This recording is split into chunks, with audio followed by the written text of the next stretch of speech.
Hey guys, how are you all? Welcome back to my channel. Today we will see what if Naruto alternate universe Minato is alive. If you enjoy then please like, share and do comments. Some people are mean, harsh, unkind. But one is not born thinking, I want to be bad. No, one is born with their own desires first, without a care in the world, only knowing their own needs and wants. Their own wishes and dreams. Their own selfishness and cravings. Humans are born broken, but they strive to be truly good. And until their footsteps disappear in shifting sand, their desires will claim the day, whether they be good ones or bad ones. Tsukumo walked along the streets, his lazy attitude seemingly floating in the air. His son held his hand, casually walking by his side. Kakashi, he said, looking down to his son. You're going to be starting the academy pretty soon, are you excited? He asked, starting a conversation. Kakashi nodded, a smile forming on his face. He wore a face mask, something he had always done, so it was hard to tell if he was smiling or not. His father had learned to read his eyes, however. I'll get strong, father. Just as you, Kakashi said, looking back to the bustling Konoha roads. Well, keep hold of that determination, son. It'll get you far. His father smiled down at him, appreciating the humbling respect. Yay! Kakashi stopped suddenly, his eyes freezing and focusing on something that seemed to be non-existent. His eyes widened as they looked up to his father, then glancing down at his hands. Father, he said shakily, looking up at their conjoined hands. Are you alright, Kakashi? Tsukumo asked, kneeling down in front of his son.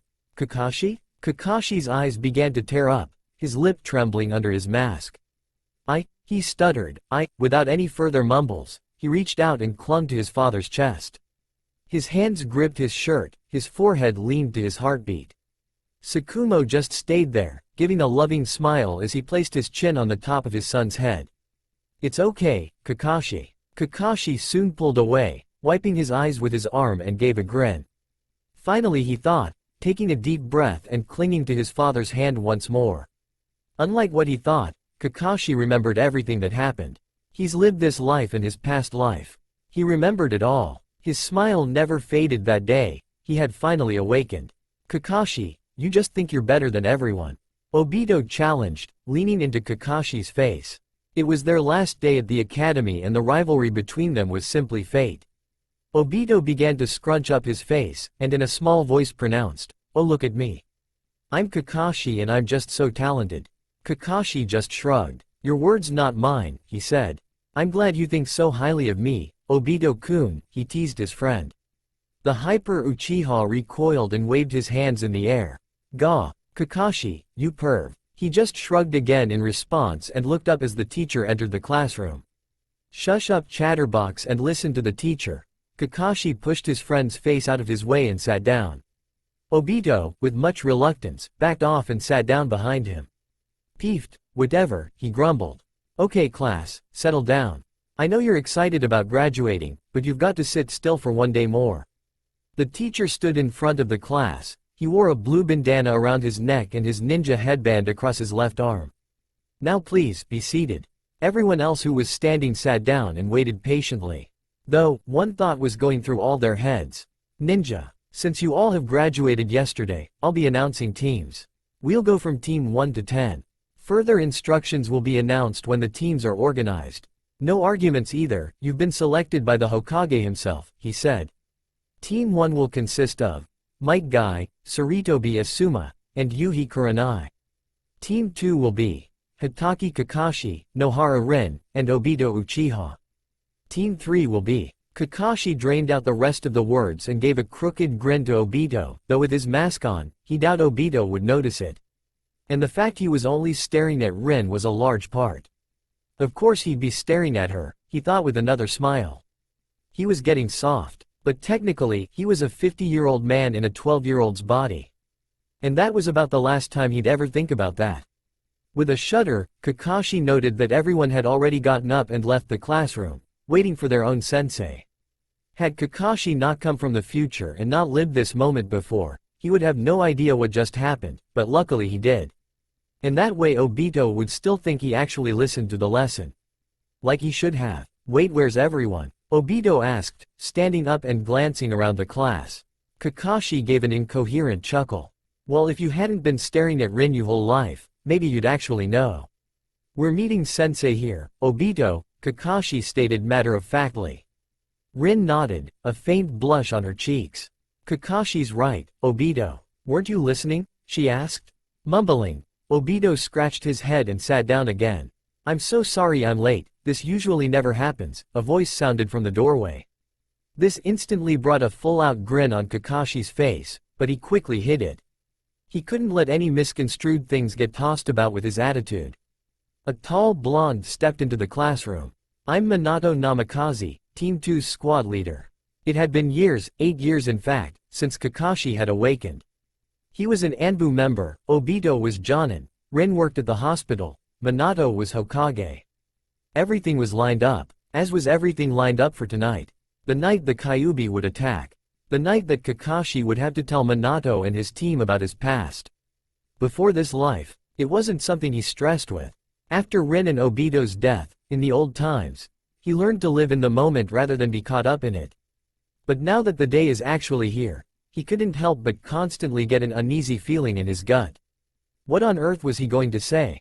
Hokage-sama, Minato-sensei, Kakashi. You know I don't like the formalities of this job, Minato said lightly as he leaned forward on his desk. What can I do for you, Kakashi? His smile seemed to make it harder for the words to come out, but he knew that this was a need be. Otherwise, many people would die. Listen, there's something I've been hiding, for a long time, Kakashi admitted, taking a seat in front of the desk.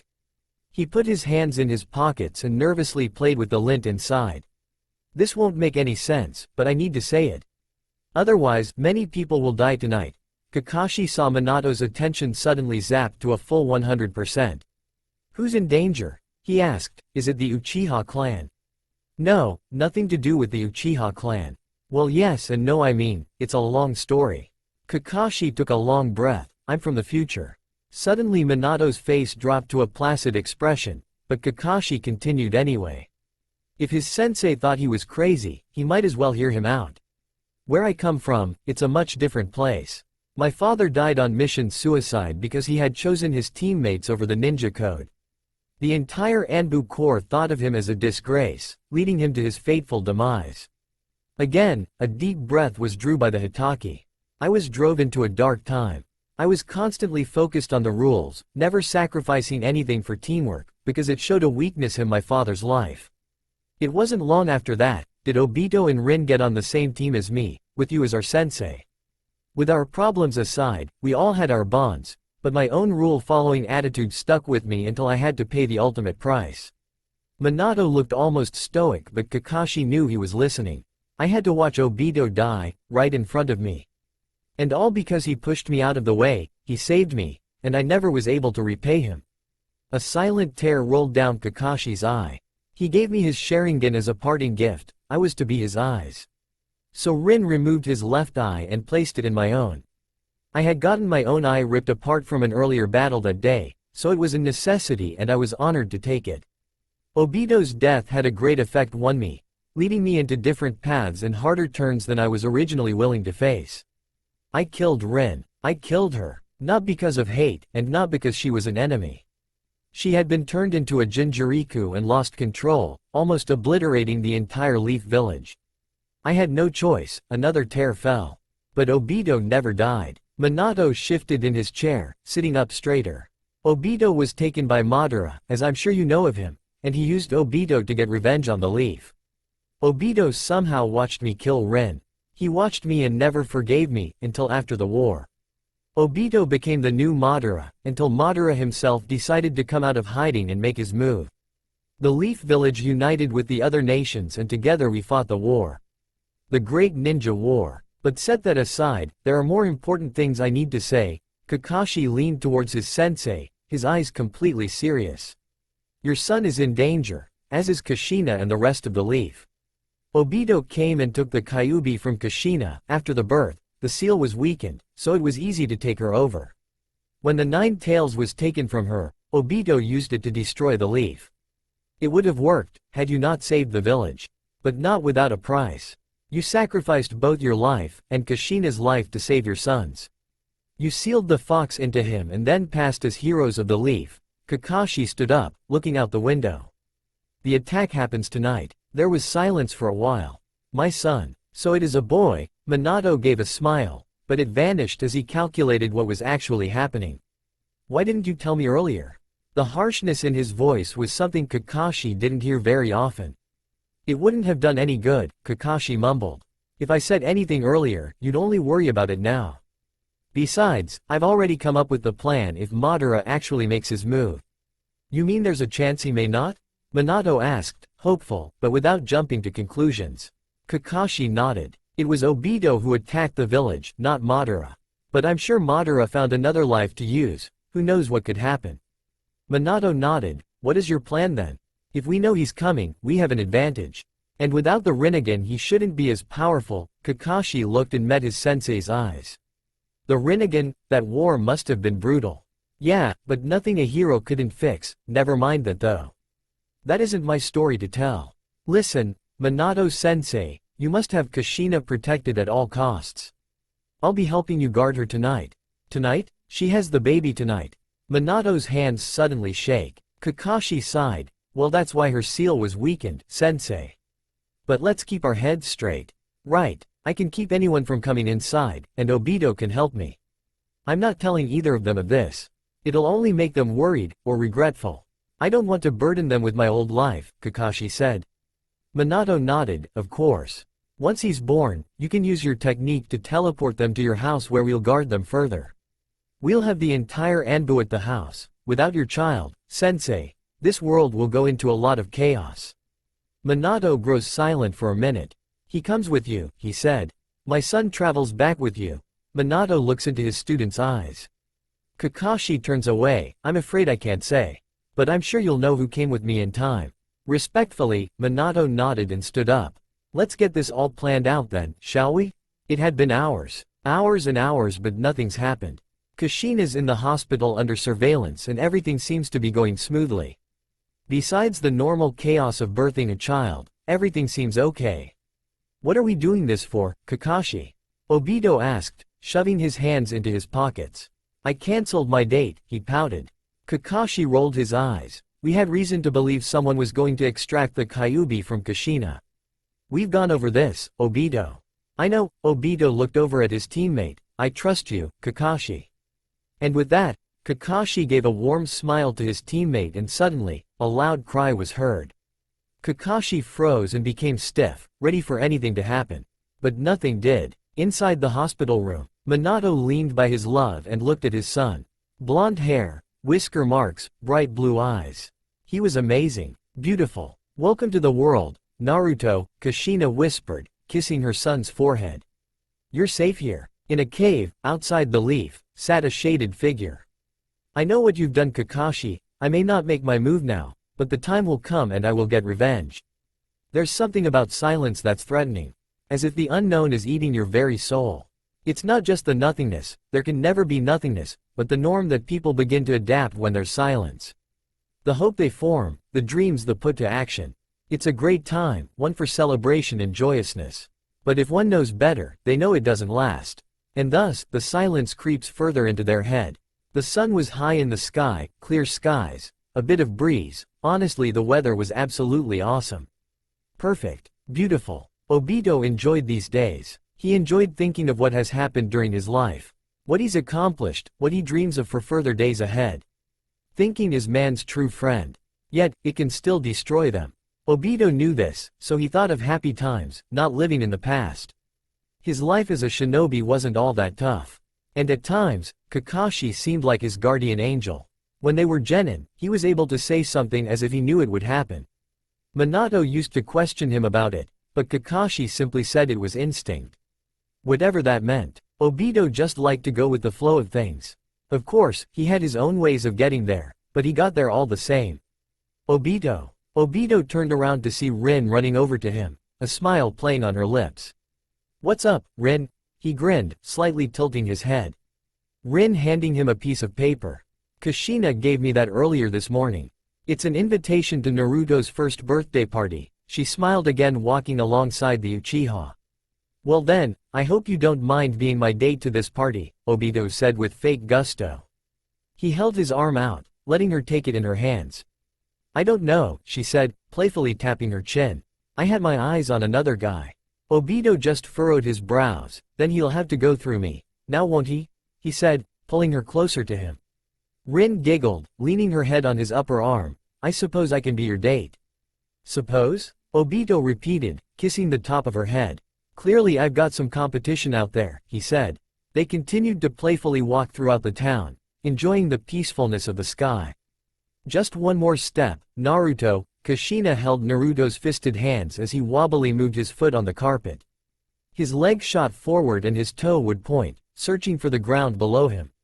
When it finally made its mark, he let go of his mother's hands and plopped to the floor with a huff. Giggling, Kushina sat down beside her son.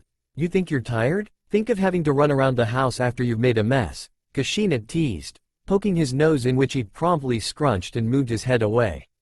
Nah-oh, he mumbled. Kushina was about to continue her mini-conversation with her son when there was a knock at the door. She stood up and walked to the door, reaching for the knob and opening it. She was glad the door no longer squeaked. Minato had fixed that just last week. Makoto? Kushina moved from the doorway to let her friend come inside. What are you doing here? Makoto gave a teasing frown. I can't say hello to my friend's son? It's his birthday after all, and his first one for that matter. Oh, of course. Kushina half-heartedly laughed and let her friend enter her home. And you brought Sasuke. Kushina smiled and patted the toddler's head. He had an extra 3 months on Naruto, but since Naruto was so crazy and wild, they seemed to be on the same maturity level and size. Though Sasuke could make more understandable words. So what's new? Kushina tried to start conversation, sitting down on the couch. Makoto shrugged. Fagaku's been working on getting Itachi ready to graduate the academy. But other than that, everything's normal. Graduating? Itachi's only 6 years old. He's learning fast, and he's already top of his class. I hope he stays so kind-hearted though. I'd hate to see his softness turn cold. Makoto set Sasuke down on the ground. At first he just sat there, observing his mother's small talk with the redhead he's seen before, but soon, he began to slowly make his way towards Naruto. When he was only arm length away, he stopped, staring him. Naruto put on a big grin, only some of his small teeth showing. Reaching out his hands, he, not so gently, gave Sasuke a high five, in the face. As soon as Sasuke fell over, his lips started to wobble, preparing for a temper tantrum. But right as angry tears were about to fall, there was a chubby hand in front of his face. He grabbed it and sat up, only to find Naruto sitting there with focused eyes looking over him. In another second, he had the same grin again. Sasuke too, sharing the joy laughter. They'll be good friends, Makoto smiled, watching the interaction between them. Kushina nodded, let's make sure it stays that way. They looked to when they heard the click of the door. Minato walked in, a smile on his face. I was able to finish paperwork early, plus they had mercy on my due to my son's birthday, he said, scooping up Naruto and leaving Sasuke to watch half-heartedly at the scene. Well, I guess I should be going now, Makoto said, standing up and picking up Sasuke. I shan't keep dinner waiting. She waved a goodbye and left the couple alone in peace. I'll see you around, Kushina hollered at the closing door. Minato sat down on the couch, Naruto happily bouncing in his arms. I think Kakashi, Obito and Rin are coming over tonight, he began, getting in a comfortable position. Is anyone else coming? He asked, not sure what was planned for the night. I only invited them. Too many people in the house never goes well, she mused out loud. They'll be here in about an hour or so. Danzo sat in the Anbu headquarters, pondering to himself. Across from him sat a masked figure, a hood covering his head. He wore a dark cloak, one with red clouds on it. The very presence of him seemed intimidating. Danzo, he said in a low voice. The Namikaze child, he mustn't live for long. You know what happened to them, don't you? He continued. Danzo shook his head, only that Hitaki seems to be able to read every move we make. Precisely, he's a smart shinobi. You see, Kakashi Hitaki isn't quite from this time. He shares the memories of his past self, the cloaked figure explained. He came from a place where trial and error occurred much too often for the Leaf, and he seems to be piecing back the shattered glass of his old life. And how did you come to this knowledge? Danzo pushed his luck, asking the figure. He chuckled darkly, pulling his hood down to reveal a pitch-black mask, Rinnegan eyes bleeding through. Because I've done it. Kakashi appeared outside the Namikaze's household. He had brought a gift for Naruto, something he knew he'd eventually like. A plush frog. He knocked on the door and waited for it to be opened. Obito? Kakashi's eyebrows raised as he scanned his friend over. He found his own eyes meeting his and he stared at the black coal eyes of the Uchiha clan. The Sharingan, something he once possessed. In another life, that is. He didn't miss it though, he enjoyed having two eyes open at once. Oh, Kakashi, we thought you'd never come. Obito teased, opening the door for him to come inside. Minato waved from the couch, "Hello, Kakashi." Kakashi nodded to the people in the room, only being Ren, Obito, Kushina, and Minato. Plus Lil, Naruto rolling on the carpet. "Hey, here's a gift for the little guy," Kakashi said casually, setting the bag on the counter. "Minato-sensei, can I speak to you for a moment? I'd hate to keep you from this, but it'll only take a second," Kakashi said, standing rather stiff.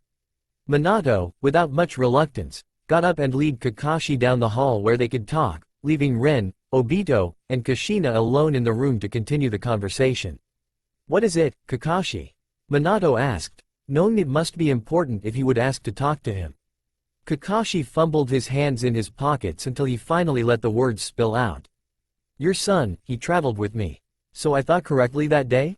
Minato mused out loud. "Why didn't you say anything to me? It's not like I couldn't handle it." Kakashi shook his head. "It's not that, sensei. It's just Naruto's old story that bothered me. You see, when he awakens at around 5 to 10 years old, he'll remember his past. His old memories will combine with the new ones and he'll remember the pain of his past life," Kakashi explained. "Naruto wasn't just some light-hearted kid, sensei. What are you getting at?" Minato asked, not quite understanding Kakashi's riddle. "I'm saying that Naruto's childhood was hell. Though he was able to grow up and deal with it in his own manner, it won't change the fact that this life now is much different from the old one. Behavioral change will be very noticeable, so I'm just warning you." Kushina could notice, the village could notice. "It could be dangerous, we can't have people knowing about us." Minato nodded. "Is it just you and Naruto who traveled back?" Kakashi thought about it a while. He wasn't sure if he should tell Minato about Sakura or not. Then again, he shan't lie to his sensei. "No, there were 3 of us. Myself, your son, and Sakura Haruno." "Haruno? The smaller blood clan? I don't even know as their families are ninja," Minato pointed out. "Who's this Sakura?" Kakashi gave a low chuckle. "She's something, that's for sure. She was one of my students when I was the squad leader of your son's team. I had Sasuke Uchiha, Sakura Haruno, and Naruto Uzumaki," Kakashi began, "a force to be reckoned with." "That doesn't answer my question, Kakashi. If Sakura came back with you, that means she's in this village now as well. We'll have to worry about her awakening, won't we?" Minato asked, getting to business as usual. "She's smart. Unlike your son who tends to think on his feet rather than his take time, she'll figure it out easily." Sakura was the proud pupil of Tsunade-sama herself. In fact, just after her passing, Sakura surpassed her master. "She's the greatest medical nin I've ever known," he said proudly. "Amazing, surpassing Tsunade? That's almost unheard of," Minato exclaimed, eyes wide. "Well, I'm sure she'll be of use in the Leaf Village," he said, excited to meet her. His head snapped back to Kakashi as he remembered something. "Sasuke Uchiha, you taught him?" he asked. Kakashi nodded. "I did. He was one of my proudest pupils. However, his path wasn't an easy one. I'm just happy he died for the right cause." "The Uchiha massacre," Minato mumbled, almost quiet enough that Kakashi couldn't hear. "How do you know?" the Hitaki asked, straightening up. "Danzo has approached me about the idea. He claims that the Uchiha are trying to rebel against the Leaf. I know this is true, but killing an entire clan is cruel." Minato seemed to be talking to himself when he said this, but Kakashi felt the need to respond. "Ah, yes indeed. Sasuke was on a terrible path and it led to nothing but vengeance. A similar story to myself and Obito." Kakashi mused. However, Minato didn't understand the metaphor because he himself was dead in that life. "Just make sure nothing leaks out, okay?" Kakashi asked, respectfully bowing when Minato nodded. "Thanks, Minato-sensei. Please, you deserve a thank you yourself, considering how much you have helped the village, Minato replied humbly. Now let's get back out there before they think something's up, he laughs, walking down the hall. Of course, Kakashi followed Minato down the hall and into the living room where everyone sat. It was good to know that this life was much easier. Though Kakashi knew it wasn't going to last, if there's one thing he learned in life. Expect the unexpected. Madara, a cloaked figure, pitch black mask, blood-red clouds, entered the room. It's about Danzo. Madara turned around, his older face seemed to sag and weigh down his body. What is it, Yudai? I'm afraid he plans on doing things his own way, Yudai said, adjusting his place mask. He may be more trouble than he's worth. Then we'll just have to fix that, won't we? Madara sneered. Kill him, or make sure he listens. Yudai nodded. Of course, I'll make sure he follows orders, whether that means killing him or keeping him alive, we'll find out. Yudai turned to leave, but just as he was about to leave the dim room, Madara spoke up again. Yudai, Madara called, stopping him in his tracks. Keep an eye out for the kid, he said, dismissing him. Naruto Namikaze, it's time I finally meet you. Naruto walked the streets of Konoha, his hand held firmly in his father's, the other in his mother's. He always enjoyed the walks he shared with his parents, something he did quite often. He had just finished celebrating his 5th birthday party with his friends the other day, and he was enjoying being a big boy now. 5 years old was an accomplishment, after all. He strutted his strut and walked the walk all the way to the academy. Today was his first day. He was going to meet friends, friends that would grow up and fight alongside him, live with him, battle with him, die with him. Of course, in the mind of a 5-year-old, it was more of just playing ninja. It would be a long time until he fully understood what that truly meant. Naruto, Kushina spoke, causing Naruto to look up at him. Are you excited for your first day? She asked. She had asked that many times, almost too many to count, and the way Minato seemed to casually roll his eyes at the question let her know just how much she actually asked. A lot, but she couldn't help it. The smile that he'd put on his face and his excited and sparkling eyes were something she could look at for hours.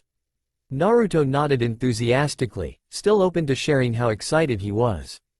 Yeah, I'm gonna become the bestest ninja of all time, he vowed, shoving his fist in the air. I'm gonna get smarter and stronger than both of you. His eyes shone so much promise and determination that Kushina was tempted to pick him up and tell him to stop growing up. But her pride in her son stopped her. He was becoming so strong. Just as his father. You going to become stronger than us, a sport? Minato asked, looking down his arm and to his son's face. Yep, you don't think I'd let you two take all the glory, did you? He asked, a spark of mischief in his voice. Kushina snorted. How rude of us to think such a thought. Naruto nodded, obviously enjoying the attention, not that he never had any. That's okay, I forgive you, he said sincerely. Kushina and Minato shared a look. Their son seemed to repeat conversations between themselves. One time, Kushina had just told Minato that it was unprofessional to leave his shoes in the hallway, and so when Naruto overheard this, he constantly said that it was unprofessional to leave anything anywhere. She had to give the kid some credit. It led to some entertaining memories, but sometimes it just made her wonder. Well, we're almost to the school, Minato said, turning away from his wife and to the academy ahead. We'll pick you up after school, okay? He said, giving him the rundown before they reached the doors. Okay, and no picking fights. Yes, ma'am. Respect your teacher. MK. Be kind to the other kids. Yeah, pay attention. Okay, don't run around during class, there will be plenty of recess time for duh. Okay, now if you'll let me, he pulled from his parents, giving them a huge grin, I'm off to becoming a ninja. Kushina sighed, and much too fast. He ran on ahead, his quite large backpack, in comparison to him, bounced on his back, making a subtle clack. As the other younger kids raced forward in front of his parents, Naruto could be seen vanishing through the crowd and into the school. Minato held his wife's hand and turned around. Come on, let's get back home, he said, leaning in to give her a brief kiss. You shouldn't overdo yourself. Minato, Kushina began in a scolding voice. I'm pregnant, not helpless. He gestured to her bulging stomach and sighed, though at how big I am now, I guess I might as well be. Laughing, Minato led his wife back to their house, quiet conversation peacefully floating between the two. Naruto bounced into his first class. Sasuke had met him by the door where he began to tell him everything that Itachi had told him about the days as an academy student. How they practiced throwing real kunai, or learning to fight with taijutsu. So many exciting things that they would be able to learn. Everyone sit down, the teacher said. I am Iruka and I'll be teaching you until you graduate to Genin, he said, pacing from one side of the class to the next. You will learn about fighting, strategy, academics, and most of all, the will of fire. Naruto seemed to perk up at those words. His father had spoken them so many times and explained the meaning. The will of fire is something that runs in all of the Leaf Shinobi. It's honor, determination, strength, mercy and unpredictability. Now, for the first day of school, we'll go over some brief history and then we'll have lunch. After that, you'll all come back here and we'll go over the basics of throwing a kunai, but we won't get to throw them today. A few s and other disappointing sounds came from the class, but Iruka seemed unaffected. Now, I'm going to pass out some pens. Do not write on your desk with them. When you get a pen, get a piece of paper that is on your table and go through the basic symbols of our language, Iruka instructed. Sasuke picked a piece of paper, kindly handing one to Naruto as well. He grabbed a pen from the basket that was going around the classroom and both he and Naruto began writing. 5 years old and already writing the alphabet. What has life come to? Naruto slumped as he sloppily wrote all of the symbols, drawing on the margin lines when he was finished. Excuse me, a small voice came from behind him. He turned around to meet large green eyes. My pen broke. Could I use yours? She whispered, showing her broken pen. Without hesitation, Naruto nodded and handed her his pen. No problem. What's your name? He whispered back, taking a quick glance at the teacher before proceeding to look at her. Sakura, she smiled. You're Naruto, right? His eyes widened. How do you know? You're the Hokage's son. You look a lot like your dad, you know, she said, testing the pen on her own side margins. Satisfied that it worked, she continued her symbols. Say, Naruto leaned towards her, looking at her paper. Your handwriting's a lot neater than mine, Sakura-chan, he said in a loud hush.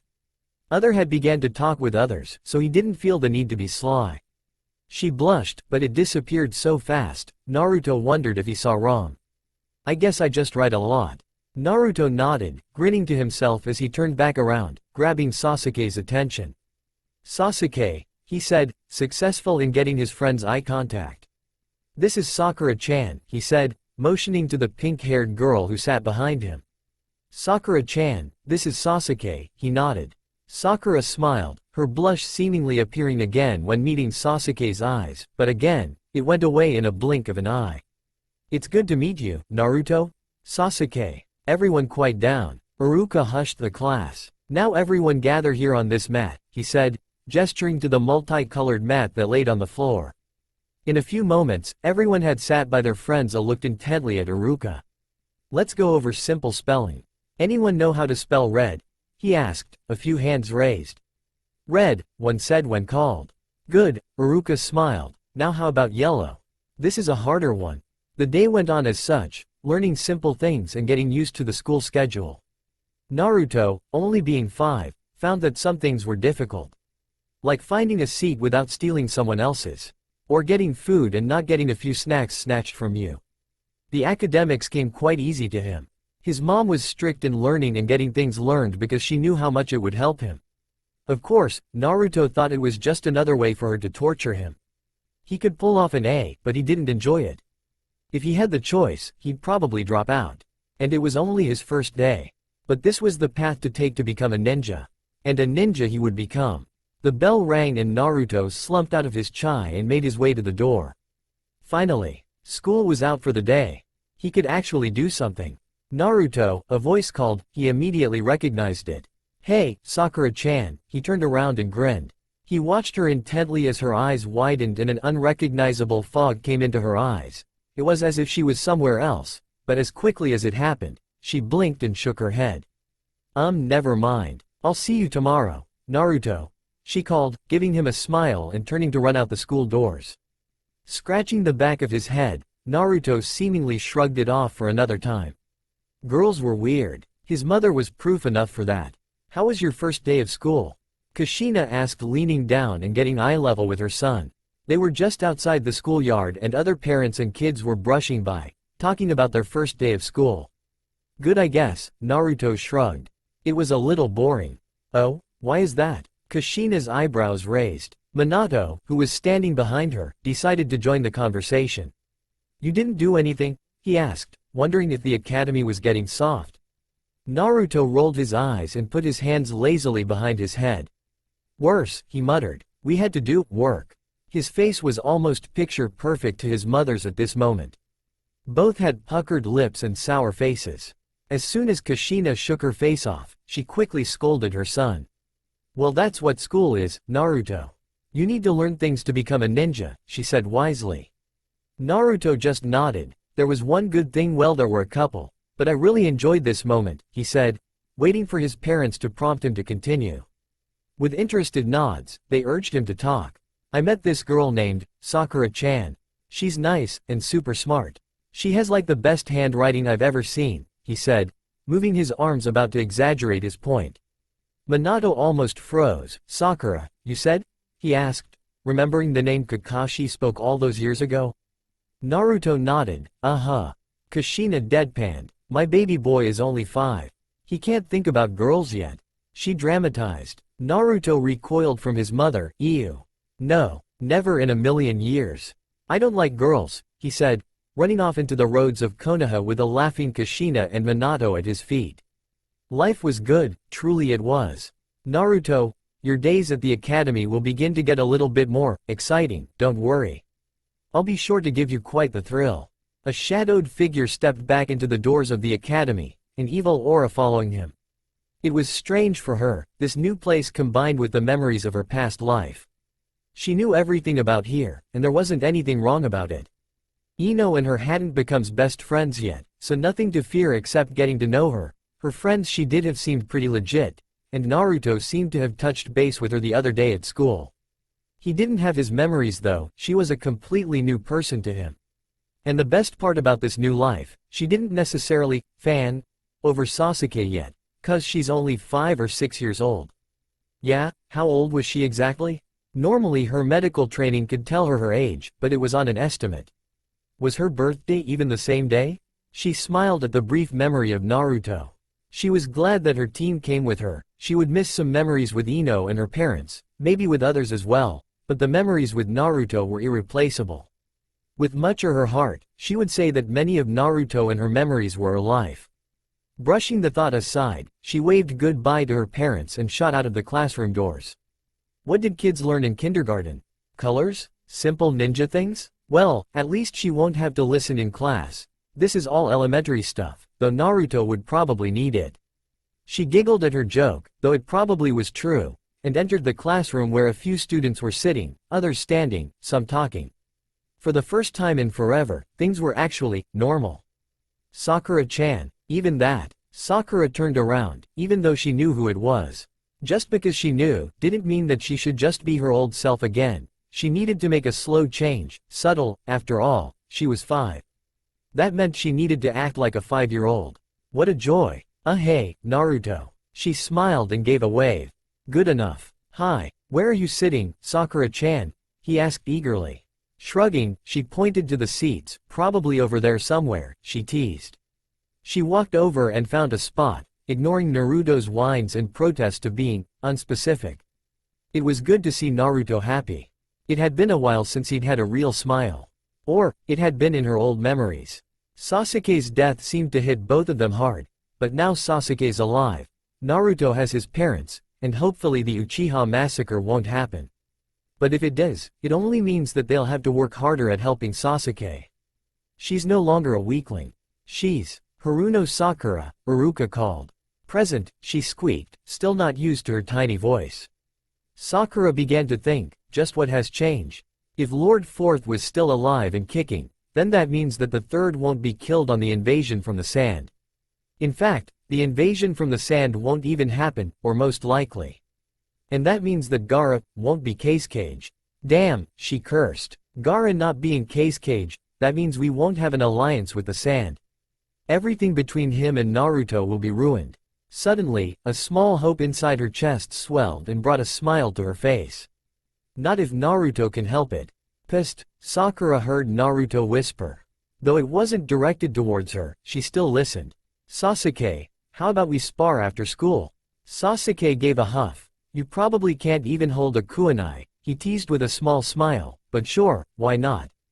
Sasuke's tone wasn't flat or emotionless. You didn't have to read his eyebrows to see what he was actually thinking. His voice, his body movements seemed to tell her. It was good to have a carefree Sasuke. She didn't get to know the real Sasuke ever. Sure, he was still serious, but he was an Uchiha. His pride was the size of his overly spiked duck butt hair. Giggling at her own joke, she heard both Naruto and Sasuke stop their conversation and look at her. When she stopped, she looked back at them. Sasuke had a bewildered look and Naruto was blushing. Now why on earth would Naruto blush? Self-consciousness began raking at her brain and she spun back around and looked at herself, wondering if something was out of check. What's that look for, Baka? She asked, spinning around, despite her teacher's current lecture about something she probably already knew.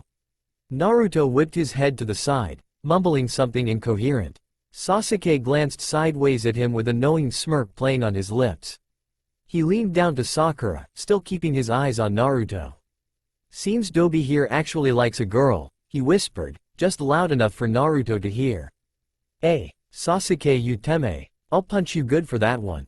Naruto launched at Sasuke with his hands outstretched and in just a few moments both boys were on the floor in some kind of fight. Definitely was not Taijutsu. Sakura watched with an amused face, not taking her eyes off the scene. Are you enjoying this? Sakura heard a voice peep from beside her. Actually, Sakura turned to find Ino looking at her with a strange look. I am. It was silent between the two before Ino broke into a smile. My name's Ino, she said, not bothering to offer her hand. I'm Sakura, good to meet you, Ino. Sakura smiled and then glanced back to Naruto and Sasuke. So what are they fighting over? Ino questioned, assuming that she knew the reason. Sakura laughed. Naruto got embarrassed about something, she grinned. Sasuke decided to make fun of it, she finished. Ino nodded, those two, always fighting about something. Sakura sighed, yeah, I swear I'll kill you. They heard Naruto mumble from under Sasuke's hand that covered his mouth. Suddenly, the class grew quiet as Iruka's figure hovered the boys. Ahem, he began, both Sasuke and Naruto halting in their actions. I do believe you're disrupting the class, he said, semi-politely. It was the Hokage's son after all. He didn't want his son coming home and telling his dad about how horrid his teacher was. Naruto stood up reluctantly, like anyone listens, he mumbled, receiving a sharp elbow from Sasuke. With a vein throbbing in his forehead, Iruka went back with what dignity he had left to teach the class. Class was over, and with a sigh, Sakura exited the classroom. She was just about out of the schoolyard when the same voice as earlier called her name. Sakura-chan. She stopped and turned around. You wanna watch me beat Sasuke's butt? He asked from afar, but his foxy grin could be seen from a mile away. As well as the rock that was being flung at his face from the proud Uchiha. Sakura laughed and waved her hand dismissively. I actually have to go, Naruto.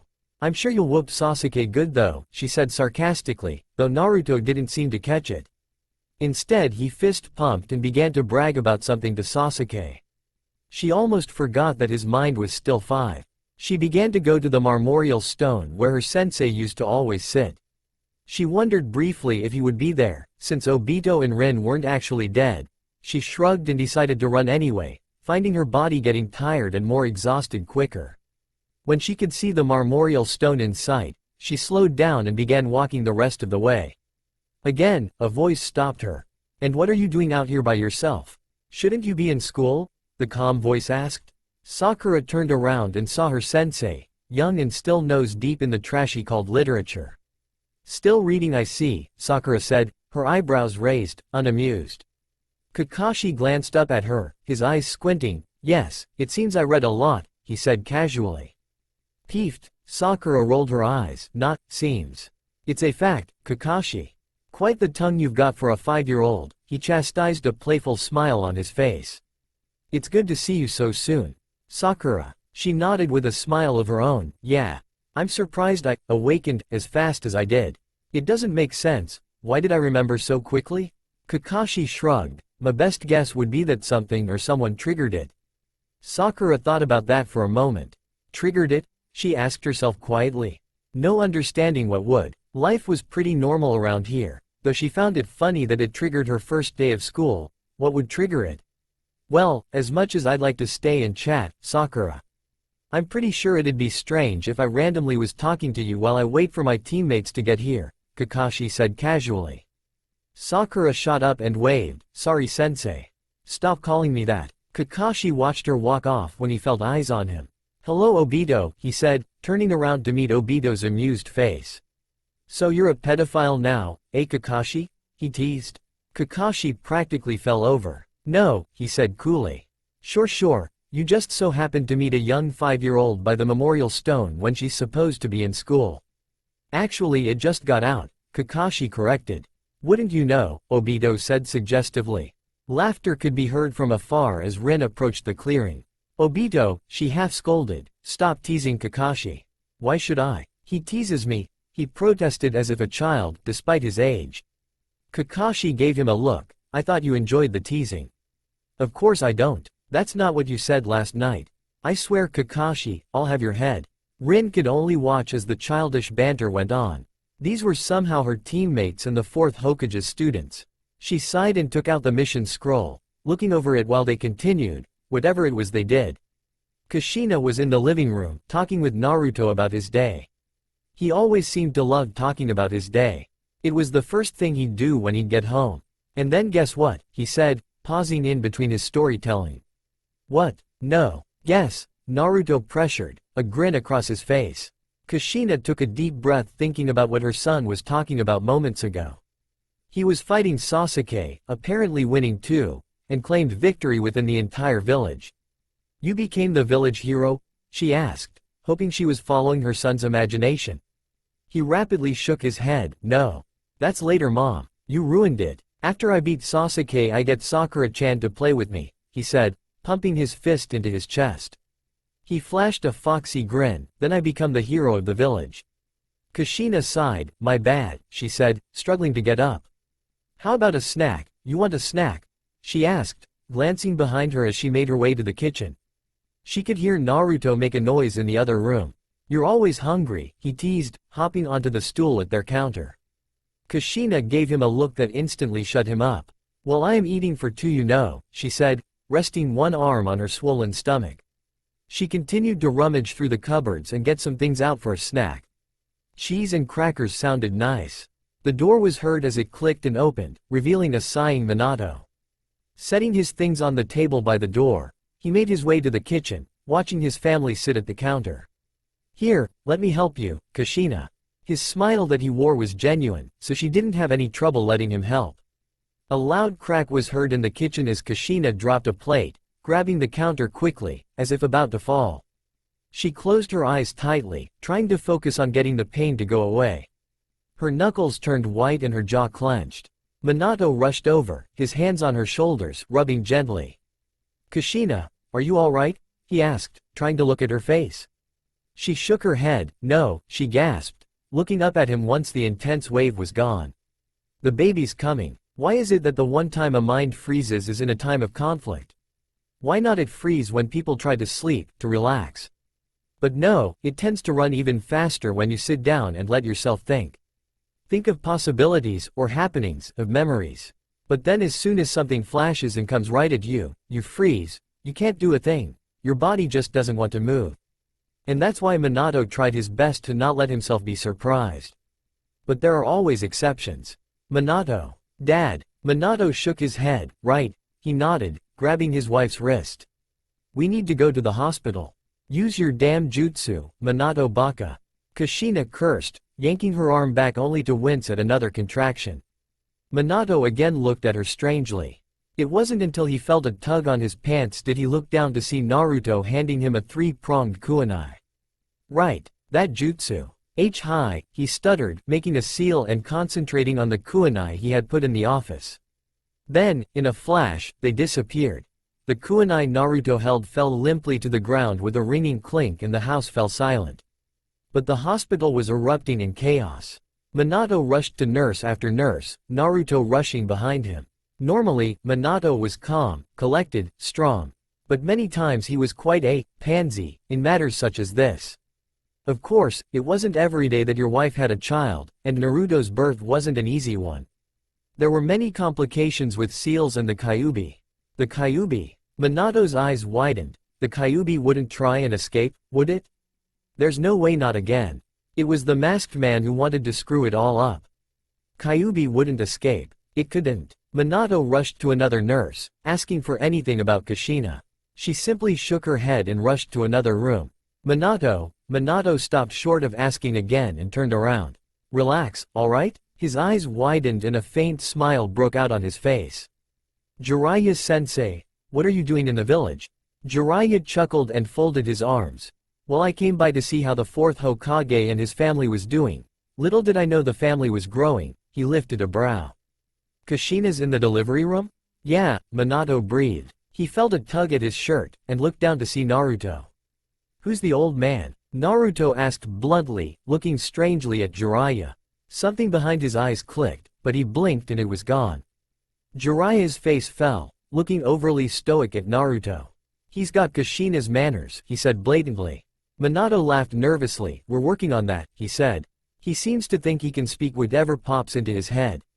Naruto, however, seemed oblivious to their conversation as he continued to stare down Jiraiya. Something was strange about this man. He had sworn he'd seen him before. Pervy sage? He cocked his head as the thought came into his mind. Jiraiya, eh? He'd heard that before, but no matter. His big brother's senses were tingling as he heard the door to his mom's room open and then close, a nurse coming out and rushing to his dad. Hokage-sama, she cluttered the tools in her hands into her large lab coat pockets. Your wife is ready to see you, she said. Naruto just about ran into the room but was held back just as he began running. Sorry, Naruto. You'll have to stay back with Jiraiya-sensei here, Minato said, shoving a squirming and reluctant Naruto into Jiraiya's arms. You'll be able to come in soon, I promise. Dad, wait, I want to see, but it was too late. Minato had already closed the door and the nurses were rushing back to what they were doing. Naruto slumped into the old sage's arms. Peeved, he huffed. Jiraiya laughed and set Naruto down beside him. Don't worry, you'll be in there soon. Naruto just moved his head to the side in a dismissive manner. However, his natural curiosity tended to cause and diminish his rebelliousness. He looked to Jiraiya with a cocked brow. So you're Jiraiya? Jiraiya nodded, his chest puffing. The one and only. He stuck his thumb out as if proving his point more, lady killer. Ew. Naruto recoiled from him as if he were toxic. You kill women. Stay away from my mom. He yelled, standing up straight and staring into his eyes, or I'll kill you myself. For a moment, there was silence, something that was hard to come by in the rushed hospital. But nothing lasted forever. You brat. I don't kill women. I sweep them off their feet. You don't sweep women. You sweep dirt, but I guess it's the same to you. I swear. I mean, I make them all come to me. Naruto froze and looked at him with the most odd expression. So you're a chick magnet? Sure. Whatever floats your boat, kid. Jiraiya rubbed his temples to try and relieve his headache. Perv, Naruto grinned. Pervy sage. That's what you are. He laughed, holding his stomach to contain himself.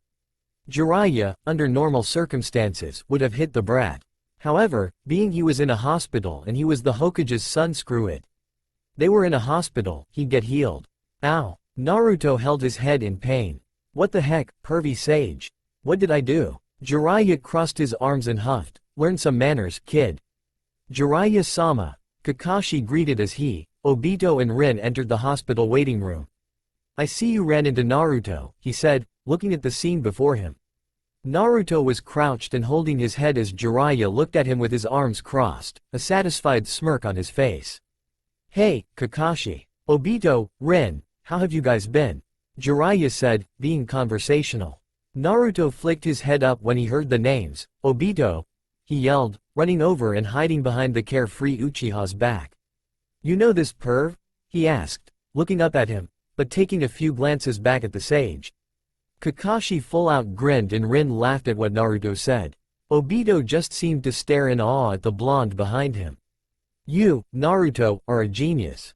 Naruto cocked his head. Why's that, Obito? I've been trying to find a nickname for Jiraiya-sama for ages. Pervy sage. It fits perfectly, he grinned, glancing at Rin. She shook her head in amusement and slapped Obito's arm. Jiraiya slumped. No respect. None at all, he mumbled. Naruto stepped back from Obito, standing between the Uchiha and the Hitaki. He looked up at them, at how close they all seemed to be, how much he longed for it. It didn't make sense why he would though, he's had a perfect life. Except when the villagers hated him, where did that come from? Naruto wondered, still looking at the once team 2. He let his arms fall limply to his side, memories knocking on his brain, but none coming in. He shook his head. Was there something he was missing? What the hell was going on? Jiraiya-sama, a nurse called. All eyes looked to her. She pointed to the delivery room door. Lady Kushina is all finished and they are ready to see Naruto, she said. The silent fact that only Naruto was to go in seemed to be understood. Naruto slowly walked to the door where the nurse let him in, and then closed it behind her. It was strange. There were many things Naruto expected to feel. He expected to feel happy, he expected to feel like a big brother, he expected to feel slightly jealous at having to share attention, he expected to feel older.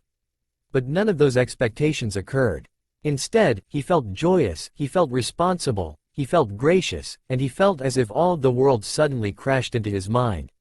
But it wasn't sorrow that followed.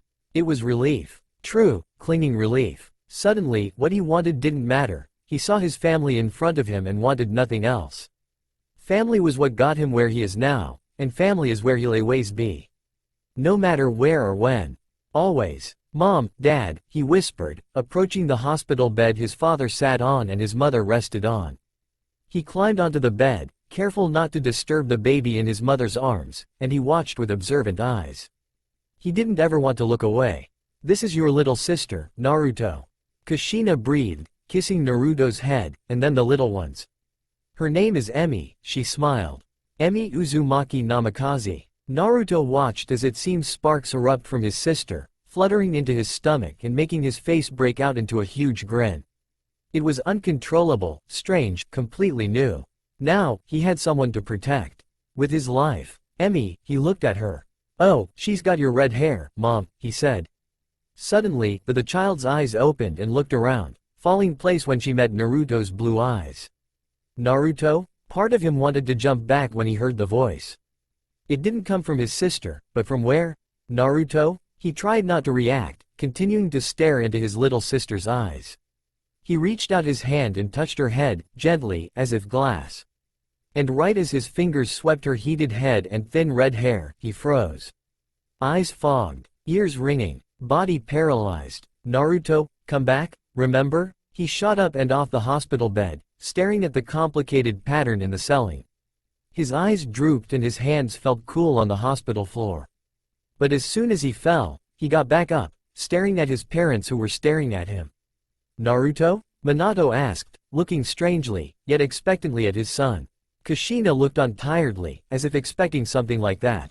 Are you alright? In a flash, they were all enveloped into a family hug. I love you guys, he whispered, not loosening his grasp. So much. Minato looked at his son, only the age of 5. Had Kakashi been right? Is this the old Naruto too? Be as it may be, he couldn't fight off the warm feeling in his chest, so he too embraced his family. Months later. It was strange, living in this world.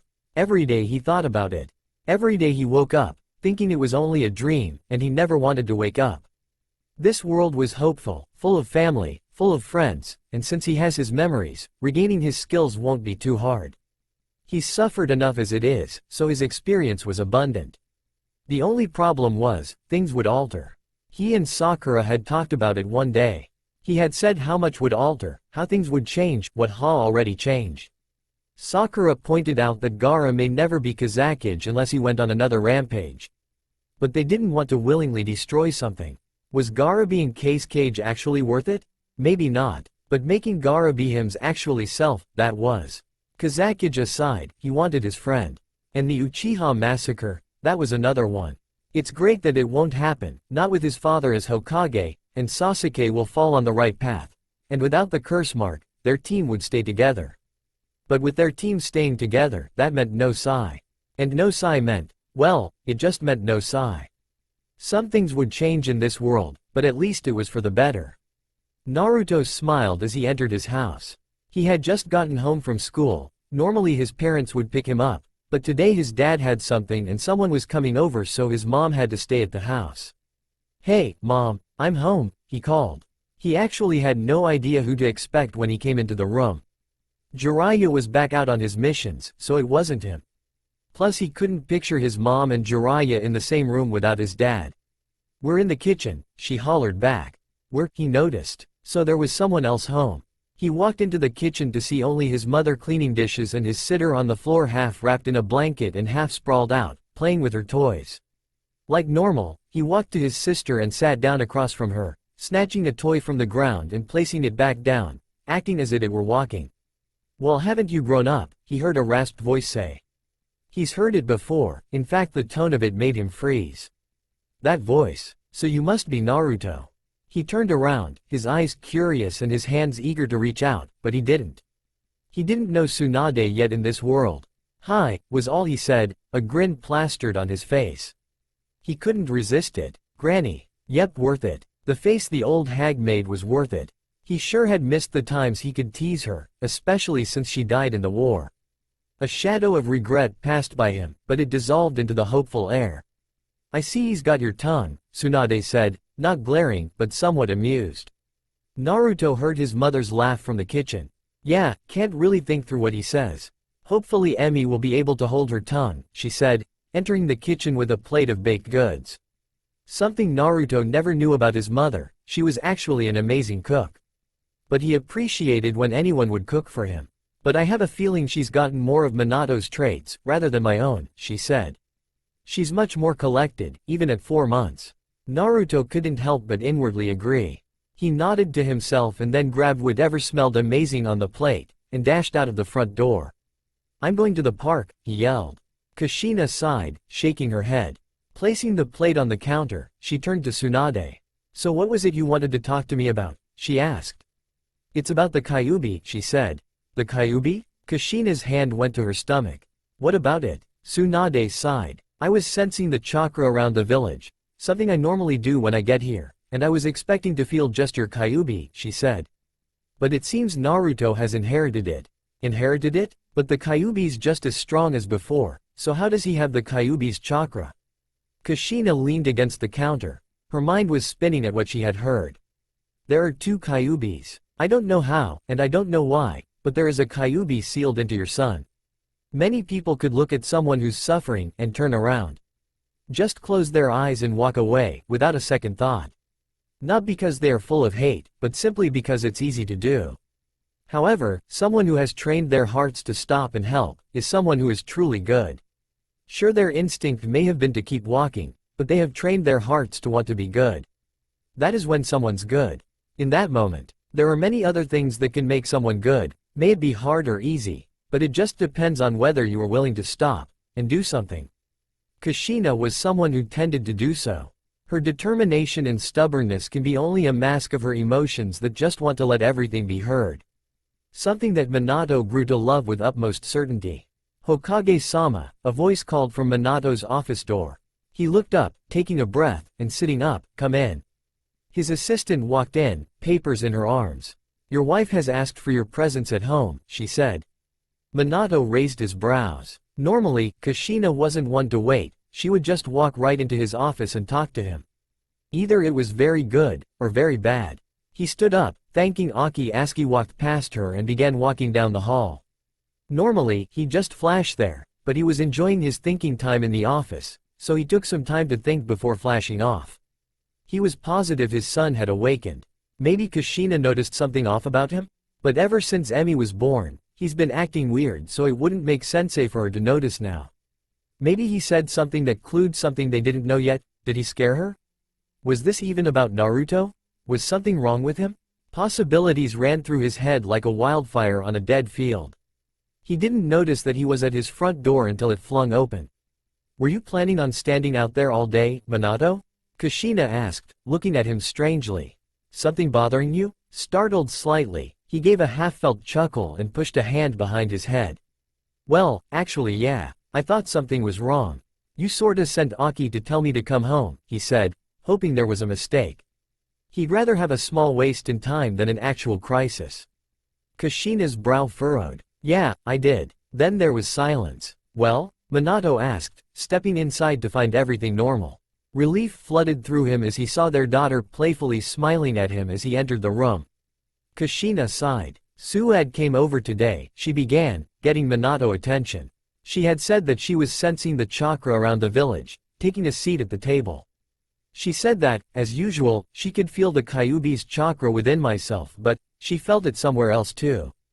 Minato's eyes widened. The Kyuubi escaped? What, how? It didn't escape, Minato. There's just another, inside-out sun. She had expected to see a lot of things in Minato's eyes when she said this. She thought she'd see shock. Maybe confusion. Hell, she thought she'd see even anger. But she didn't expect to see nothing. Absolutely nothing. He just stared at her, as if he were solving a puzzle. So it came back with him, he sighed, running a hand through his hair. What? Kushina leaned close over the table to look into his eyes. Is there something you need to tell me? There was a hint of aggression in that statement, but she kept her temper under control. Minato sat down across from her. I didn't think it was possible. It was only supposed to transfer their minds. How could this? Minato. Kushina yelled, slamming a hand on the table. What's going on? Is Naruto in danger? She asked, pain and agitation ripping through her voice. Her eyes flicked back and forth in his own and he couldn't help but give a tired sigh. Listen, Kushina, I didn't think that it was something I should share. I mean, I don't even think he knows if I know. The only reason I know is because of Kakashi. Kakashi, what does this have to do with Kakashi? Minato, I swear, if you're hiding something. Naruto's mind is from the future. And again, silence. Excuse me? Kushina furrowed her brow. Naruto's mind? The future? What are you even talking about? Minato put his hands up in defense. Well, I don't know all the details. But Kakashi told me just before Naruto was born, that the Kyuubi was going to escape and a man would attack the village. Though it never happened, he still seemed nervous about something, about Naruto. Soon I began to connect dots here and there and I knew that Naruto was coming back with him and someone else did too, but he asked me not to tell anyone because it could endanger them, it could endanger our son. Our son? You think I'd endanger our son? My son? Ouch, that one stung. No, I was just thinking it'd be safer. I know I may be a blabbermouth at times, but I wouldn't go around gossiping about my son. God, Minato, who do you think I am? I wouldn't even think about hurting Naruto. She cursed, continuing to lean over the table further. Minato sighed, taking in a deep breath. I know you wouldn't do that, Kushina, please know that. Kakashi had told me not to tell anyone and I'm still trying to figure some things out. I didn't really think it was necessary to tell you. He looked her in the eyes, his filled with a knowing guilt. I'm sorry, truly, I am. She leaned back, crossing her arms. I know, she breathed. This is just a little surprising, ya know? Chuckling at his wife's vocabulary, he nodded. Maybe if we had Kakashi explain some things to us, it'd help a little, he suggested. Nodding with him, she leaned up and stretched a hand to touch his own. Yeah? Kakashi sneezed, earning a look from Obito and Rin. He shrugged and put his hands into his pockets. They say when you sneeze, a pretty girl is talking about you. Obito snorted. How on earth do you even sneeze with that thing on? He asked, tilting his head back. Kakashi shrugged. I've always worn this thing, it's strange to have it off. I suppose I just sneeze like a normal person, he sighed. Obito furrowed his brow. You know, why don't you take that off? He suggested. Kakashi shook his head. Why not you take off your pants? Obito recoiled. Wah, no, why would I take off my pants? Why would I take off my mask? It's not the same, Kakashi. Obito shoved his hands into his pockets. Let's just get back to the village, it's been a long mission.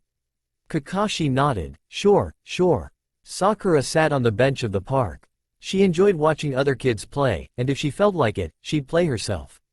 She found that the only reasons older kids didn't play little kids games was because they thought they were little kids games. The fact was, it was still a whole lot of fun.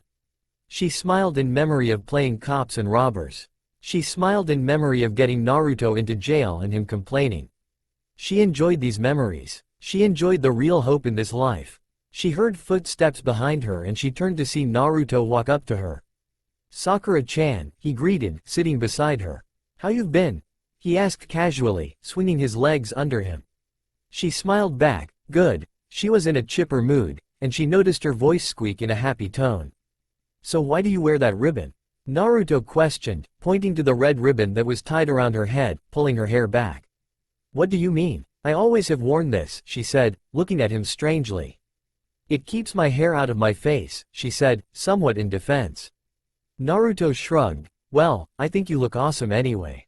His honestly caught Sakura by surprise. Normally he had a, too cool for you, act. She just shrugged it off, pulling some of her hair behind her ear. How's Emi? She asked. Naruto grinned. Good. It's awesome to have a little sister, he said honestly. Sakura tilted her head at this. You mean her crying a lot doesn't bother you? She leaned against the back of the bench, enjoying the small breeze that flew by. He shrugged in response. I mean, I guess it does.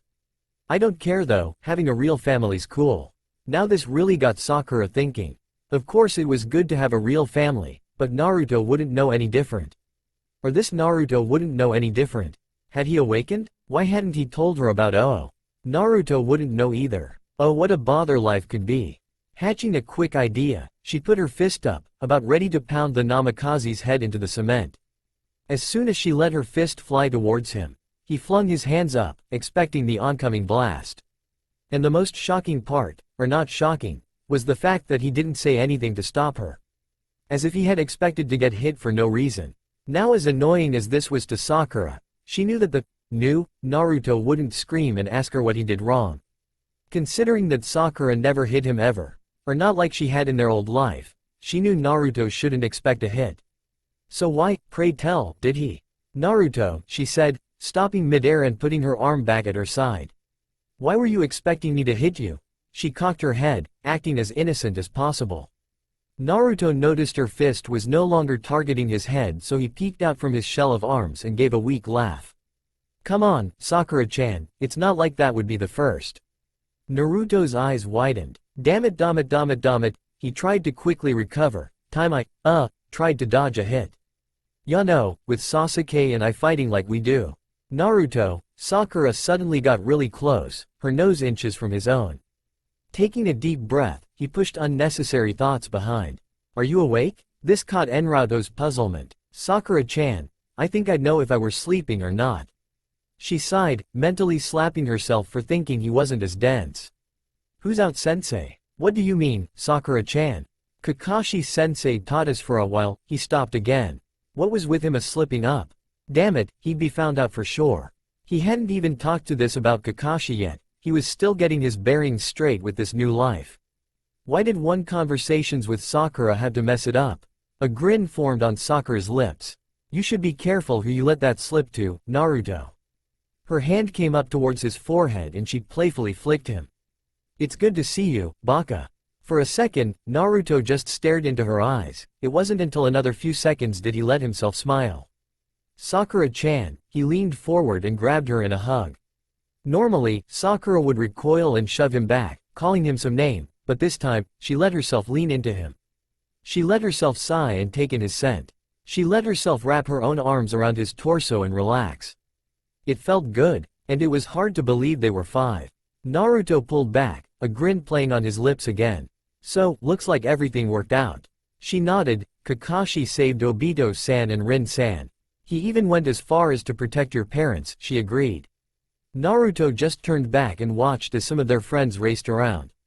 Yeah, he breathed. It was silent between the two of them for a bit.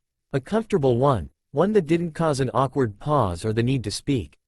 Just a relaxing silence. Well, Naruto huffed, hopping off the bench. I'm gonna play tag, he yelled, running towards the group. Following suit, Sakura chased after him, not bothering to fix the red ribbon that was falling out of her hair. Wait up, she peeped. Are dreams actually dreams? Or are they hopes for the future, ideas for better lives, love for to be lovers? Are they simply a wall that stands between reality and fantasy? Are they only our own limits? Our own desires? Yet, if dreams are truly only walls that stand between, what will happen when they fall? This wall will fall. Reality will be reborn. Are dreams actually possible? Minato walked in the wake of the morning sun.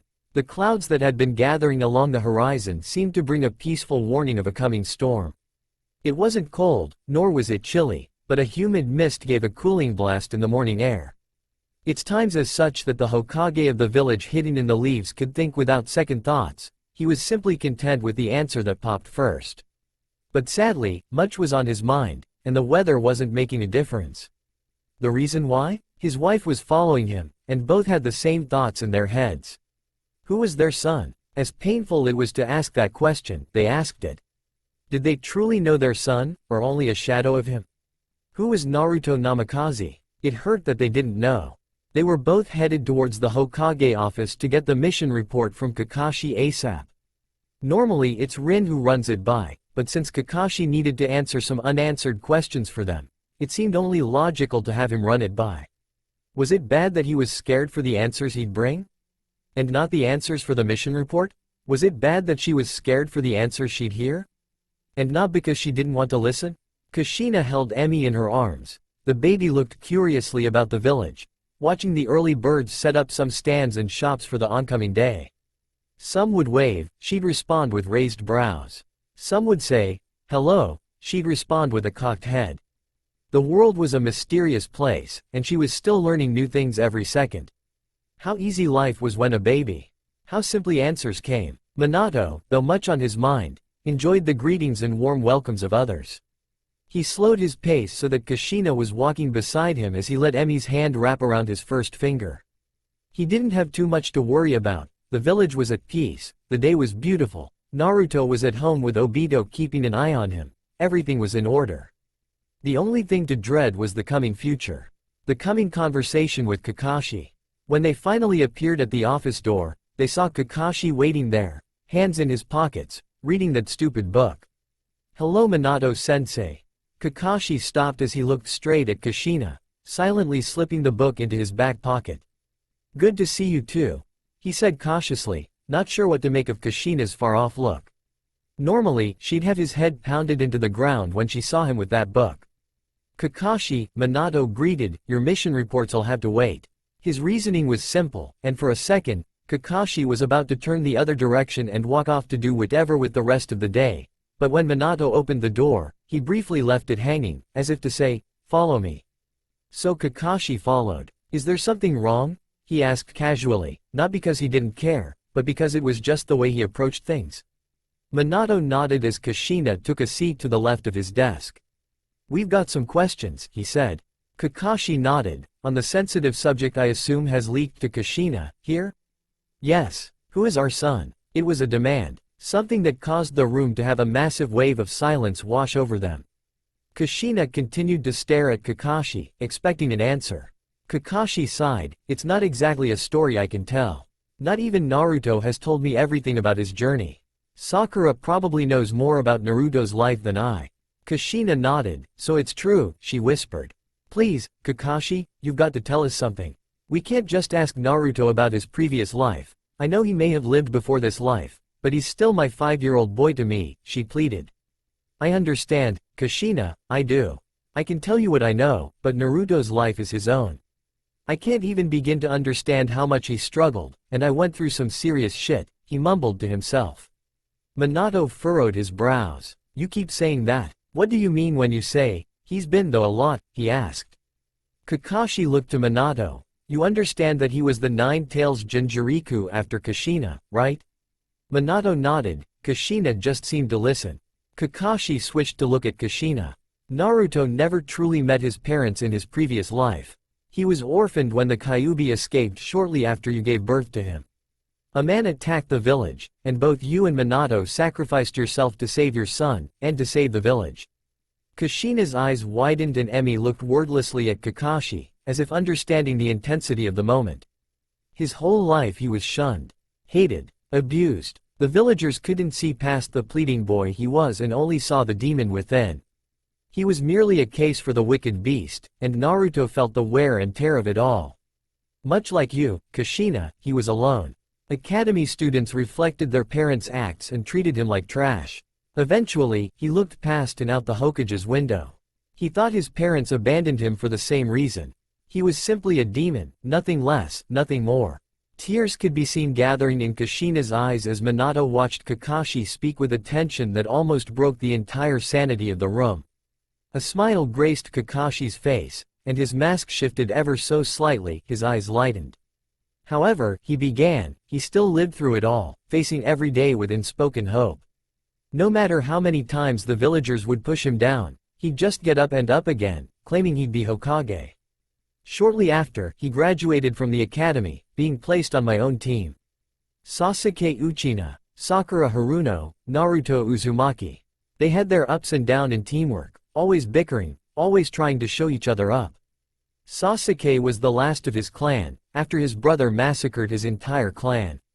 That's a story for another time, but know that Itachi was always a good ninja, a great one.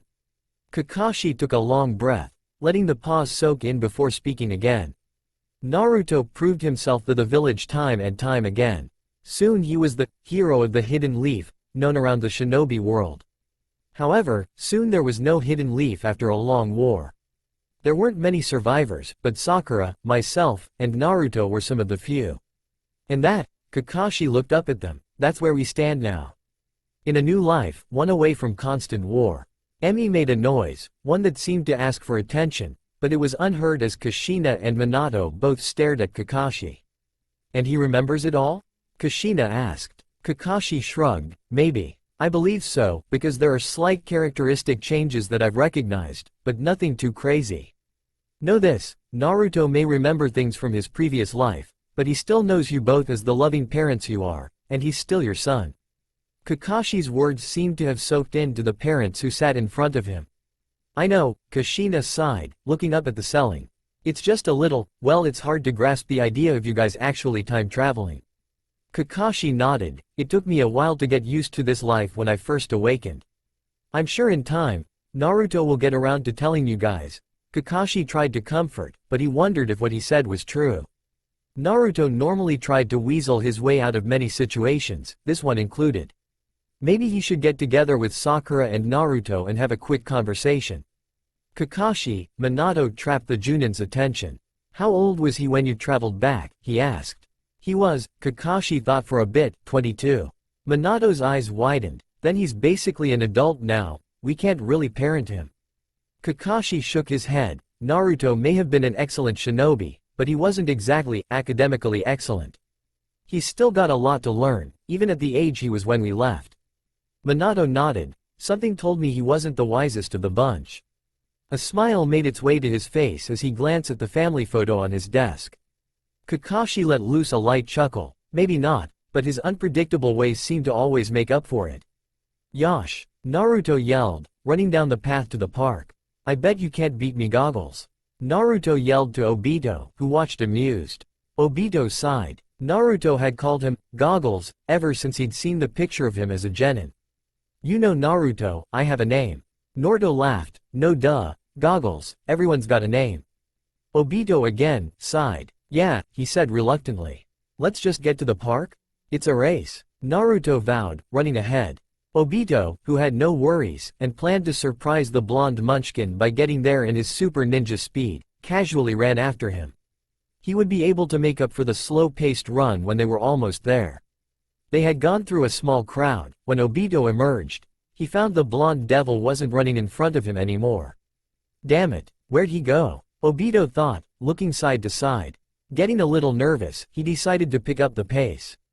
He wasn't taken, was he? No, Naruto would have made enough noise to wake Snorlax. Stupid video games, he cursed as he looked for Naruto. He shook his head and focused on getting to the park.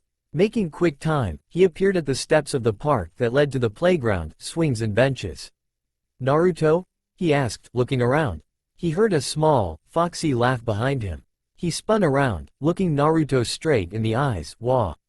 Slow poke. Naruto pointed a finger to Obito and then placing his hands behind his head in a casual manner.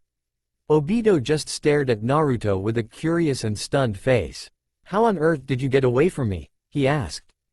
Naruto shrugged. Hokage's son? Beginner's luck? Maybe I'm just that awesome. Obito shook his head. This kid may just be the end of him. Decided to leave it be, he turned to walk to the bench. Go have fun, kid. Naruto ran off to play with the other kids in the park as Obito sat down and watched. It had been a while since Obito sat in this park.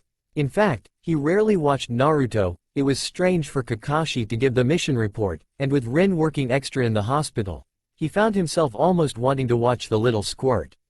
He saw Naruto run clumsily up to a bubblegum-haired girl, both exchanging some words before bolting off with the rest.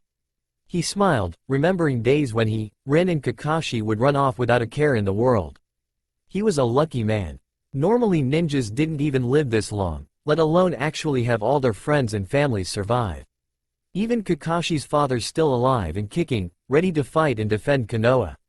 Here he sat, a boyfriend to a childhood crush, a brother to a teammate, and a student of a hero. He briefly wondered what the next generation would be like, what they would suffer, or what they would fight through. Whenever the day may come, however, he was eagerly going to watch it grow. No escaping, nowhere, just brokenness, images, hate, fire. The walls loomed above, the roof cowered at the height. Evil lurked in the flames and hate was heard in the seeping air. Gasping heat and tearing flicks rushed past the center of the storm. Morning moans hummed and floated in the air. Naruto? Huh? Naruto? What's going on? Where am I? Naruto, you've got some nerve. The voice bellowed and echoed in the chaos that surrounded him. He looked but saw no one, he blinked, but nothing changed. What was going on? Who's there? He asked. It wasn't desperate, but it was curious. Naruto was a curious boy after all. He looked down at his hands to find them larger than he remembered. Changing his glance to his clothing, he realized he wasn't aware of anything. Self-consciousness could have kicked in, but it was as if he didn't care. His body glowed in a way he wasn't used to and his fingertips felt tingly.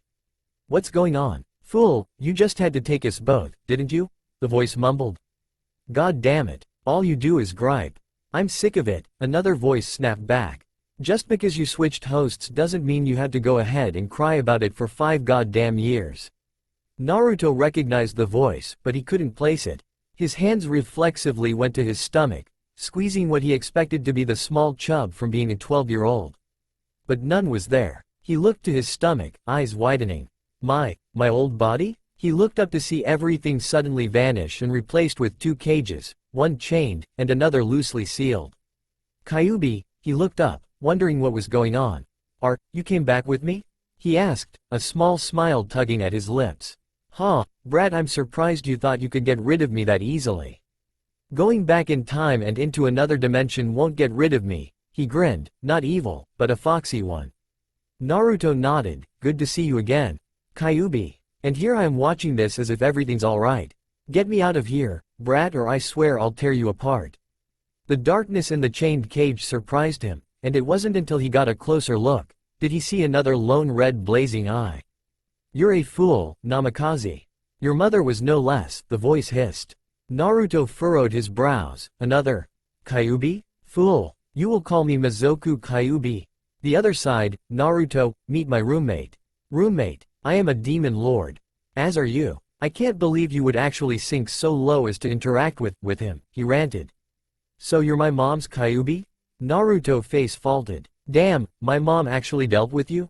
You're one big. Naruto. Naruto stopped and looked to the Kyuubi he knew. A slightly lighter coat pleased him in knowing that he could tell them apart. Besides their attitudes, you'll make him even more pissy. Kyuubi complained. Yeah sure. Naruto sighed, looking to his furry friend's counterpart. So I guess I'll call you, Mizoku-chan? He grinned, shoving his hands into his pockets, only to realize he was without clothes. Hey, why am I like this? I'm all glowing and I'm completely nude, the hell is with this? I'm even in my old body. Kyuubi sighed, Naruto, your body chakra of your old being somehow reserved it to save myself. As well as your life chakra that would result in your remembering your old life when you were 5. Kyuubi leaned further, his eyes closing. Normally, I would have traveled back with you, but due to the seal your idiot father left on here, I was stuck to the other timeline. However, your chakra somehow took my own before completely leaving the dimension, and saved me into another seal. Naruto nodded, seems like I do that. That last day was pretty fuzzy, I barely remember performing the jutsu. That doesn't explain me being nude and glowing though. Brat, you're using your old body's chakra now. Your mental age is what your chakra is forming, therefore you're your older body. Mizoku griped. Naruto rolled his eyes, obviously, why didn't I know that? He said sarcastically. Why you? Stop your bickering, you're both fools and you're both annoying. Kyuubi howled. Naruto, I didn't call you here to argue with him. I called you here because with him here as well, it channels both of our chakra into you. Naruto tilted his head. So is that bad? That just means I'm twice as powerful, no? No, it doesn't. If you use our chakra at the same time, it has a higher risk of taking over your entire being and mind. Naruto's eyes seemed to focus on nothing in particular. So I don't use your chakra anymore? He asked, rubbing the back of his head in thought. No, you just need to take it in small amounts. Make sure nothing goes wrong. Stop coddling him. Once he dies, I'll finally have a minute of damn peace, Mizoku mumbled. Idiot, don't you know if he dies we die? Kyuubi whipped his head towards his counterpart's cage. Death seems better than being a host. Well, I'd rather not watch a war go off between demon foxes, so I'll just be on my way. Naruto shook his head. I'll remember what you said, Kyuubi. Thank you. No problem, kid. Naruto opened his eyes to see his bedroom light shining in his eyes. His mom must have tried to wake him up, and from the looks of it, it didn't work. He groaned and sat up, throwing his feet over the edge of his bed and walking over to the bathroom. The normal routine: go to the bathroom, brush teeth, get dressed, shove head under water so it looked like he took a shode, squeeze the air of the shampoo bottle on his shirt so he smelled clean. Shaking his already drying hair, he walked out to the kitchen where his mom was cooking breakfast. Or that's what he thought. He walked to the counter and found some cold eggs and toast prepared on a platter. Aside from that, a note from his mother. Naruto, I am out with your sister shopping early this morning, since Emi needed new clothes for the last day of school. We'll be back soon enough to walk you, unless you have other plans. Much love, Mom. He laughed at her normality in the letter. Normally, since his mother was not a morning person, she would make breakfast, and almost fall asleep while eating it, and make someone else go shopping or whatever. Maybe Emi bribed her, he mentally cringed. I wouldn't put it past her. Emi had the brains of their dad and the manipulation skills of their mom. A deadly combination. She was clever, thought of a comeback like a whip, and she wasn't scared to show off her skills. Many times, he found himself jealous, but he didn't let it get past that. He smiled. Family was his life, and his life was family. He looked back to the plate of cold food and shook his head. Cold eggs and toast was horrible. He took the plate and disposed of its contents in the trash as he made his way to the door. Sasuke was a morning person. Maybe he was out training somewhere. They had performed the genin tests yesterday. Today they were only going to get their headbands and certificate. Making sure he was in his correct attire, he left the house. He no longer wore bright orange. His mother wasn't necessarily against it, and neither was his father, but they both suggested he wear more ninja-appropriate clothing. He now wore a hard chest plate-like cover over a black t-shirt. The cover was much like an Anbu black op vest, but it only had one strap that went diagonal over his shoulder and connected to the opposite side of the lower back. Of course, he needed something orange, so he settled on having an orange leaf design on the front of the plate. It was lightweight, and the padding inside made it quite comfortable. His pants were a tannish khaki and two large pockets on each side under both of his weapon pouches. Yep, 2 weapon pouches. His father was the same, being able to use both hands in battle, a normal skill for a ninja, but when you had both weapon pouches, it suggested that you could skillfully use both hands. Both he and his sister worked hard on obtaining this skill, and Naruto was proud of it. He found his body learning quicker than it did in his past life, and that may have to do with the fact that he already went through it, but it was hard to understand some things still, as if his body just forgot. Either way, he was excelling. After all, that's what it took to be Hokage, no? He grinned as he quickened his pace towards the training grounds in the woods Sasuke and Itachi commonly used. Knowing he could run and be able to make it in less than a minute, he began a steady jog, too tired to really run. Besides, Sasuke may not even be there. Peeved, Sasuke's always training, he thought. He enjoyed this innocent Sasuke, the one who knew love and understood struggle's gain. His father stopped the Uchiha massacre before Danzo was even able to bring it to the council. Itachi still thought like a Hokage, but his need to be a hero was dulled in the peaceful lifestyle they seemed to all have adapted to. Before Naruto even made it to the training field, he heard clinks and clanks of kunai hitting the ground. He could hear the thunks of many getting into the tree, some whizzing by. Making sure the sounds subsided instead of charging in and getting impaled, he casually walked where he could sense Sasuke's chakra. Sasuke? Naruto called, making sure he wasn't mistaken. Over here, he heard a tired sigh. Naruto walked through some brush and around some trees to find Sasuke sprawled out on the ground of the forest. Geez, Sasuke. You're overdoing it. I heard those last shots, you only got 10 kunai in the tree. You can normally hit at least 20. He didn't mean any sarcasm in the comment, he was completely serious about what he said, so he was confused when Sasuke laughed. At least 20, the Uchiha sighed. You know, my father still keeps saying that Itachi's going to carry out this clan to the peak. He's going to lead the Uchiha into greatness, he said. Despite their quarreling every now and then, he trusts him with his life. Sasuke looked up to his friend, and here I am, able to hit kunai to a tree. Naruto's eyebrows furrowed. Sasuke, your dad's just as proud of you, ya know. Does he brag about Itachi when Itachi's actually around? He asked, shoving his hands into his pockets casually. Sasuke sighed, shaking his head and sitting up. But when he's not around, he's a god. Naruto nodded. Maybe he praises you when you're not around, after all, you wouldn't know, no? Sasuke shrugged. When do you get all wise, huh? He asked as he stood up and brushed his pants off. Punching his arm playfully, he rolled his eyes, and when you'd get all emo, oh wait, never mind. Shut up, Dobi. They didn't separate the distance between them, however, as they began their trek to their last day at the academy. Naruto swung his arms behind his head as Sasuke tucked his into his pockets. They made casual conversation as villagers began to open their stands and greet the Hokage's son and the young Uchiha. A voice called behind them, and before either one of the boys turned their head, they knew who it was. Hey Sakura-chan, Naruto called, waving an energetic hand to Sakura. She waved back with just as much gusto as she approached the boys. Hey guys, she smiled. Wow, Naruto, you're up, early. What happened this morning? She asked, a playful and teasing smile on her face. Naruto's mind flashed to his dream, but he pushed the thought away. I guess I was just excited, he brushed her comment aside. Sakura, finding this attitude quite strange for her blonde-headed friend, she marked it in her mind in the Ask Naruto question later section. Walking besides them, she looked to Sasuke. You think we'll end up being on the same team? She asked, casual enough to not suspect anything. Sasuke laughed, and why would the Hokage do that? The two top students and the smartest one? Yeah, and then leave all the weaklings for the rest, I suppose?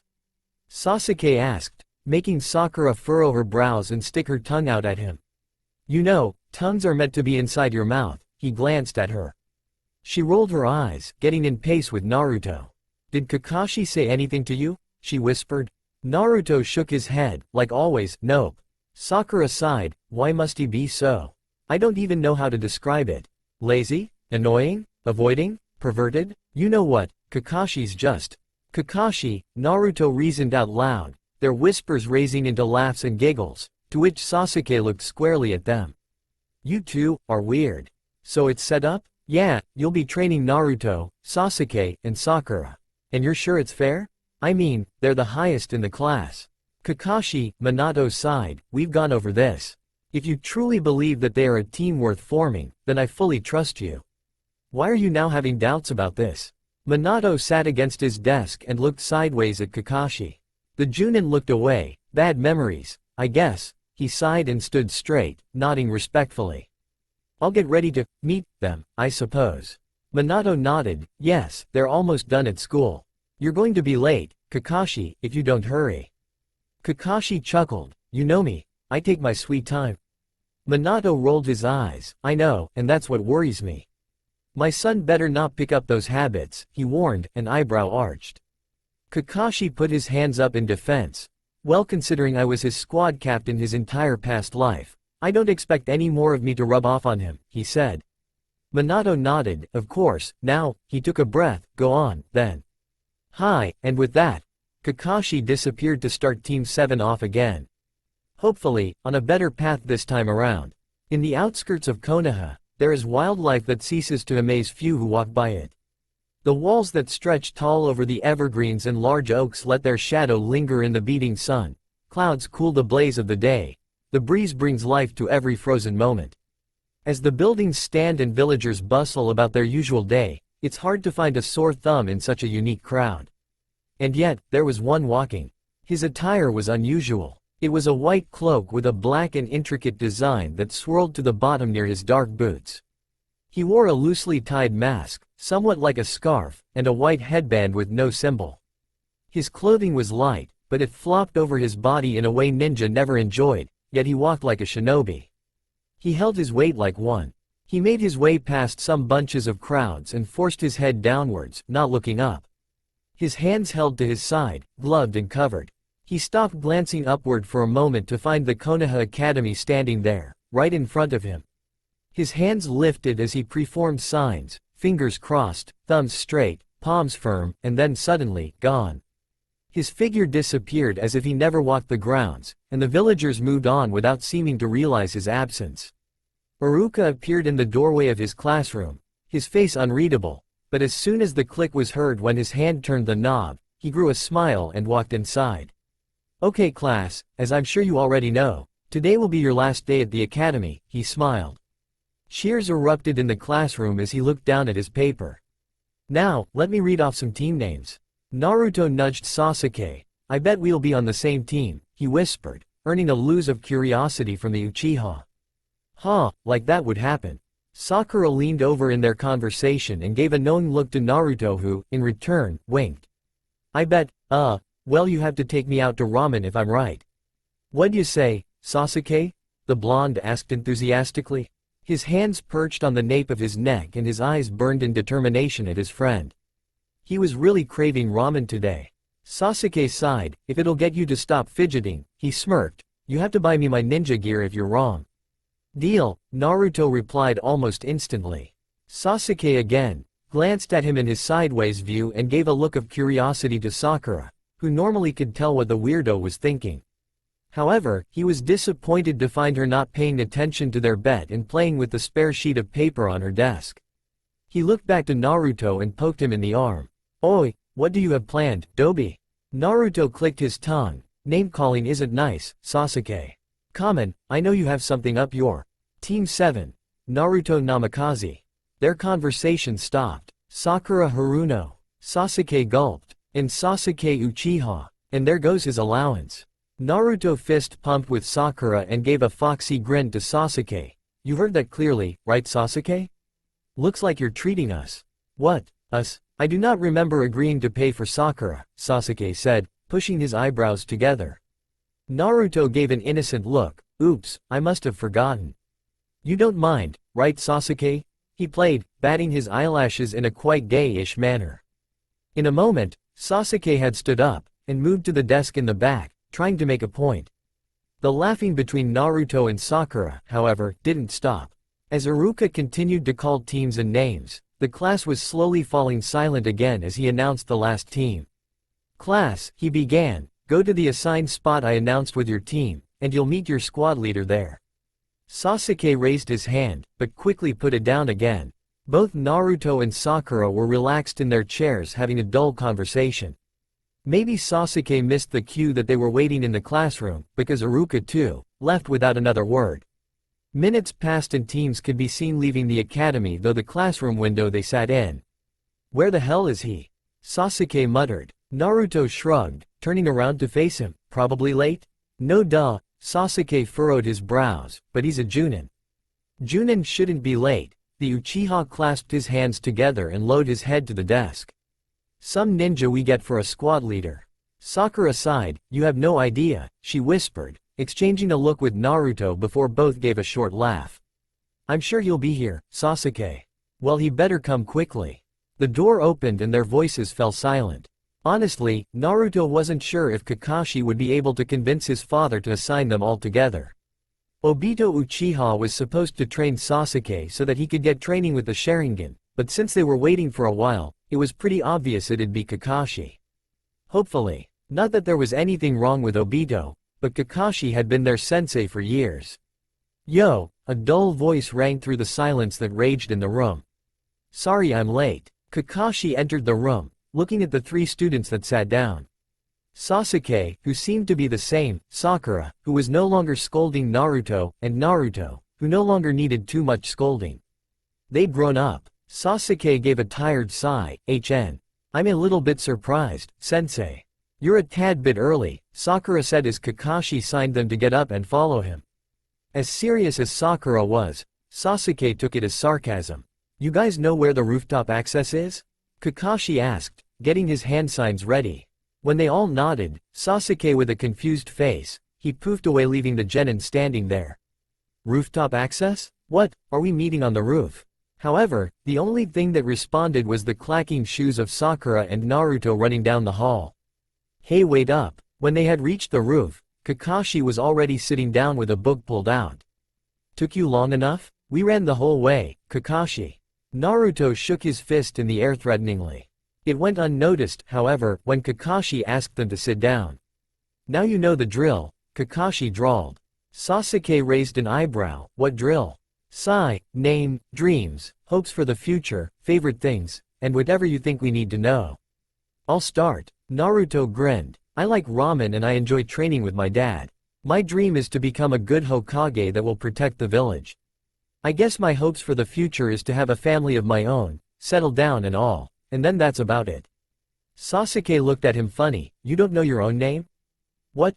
The blonde asked dumbly. Your name. You didn't say your name, Dobi. With an eye roll, Naruto announced, Naruto Namikaze's the name.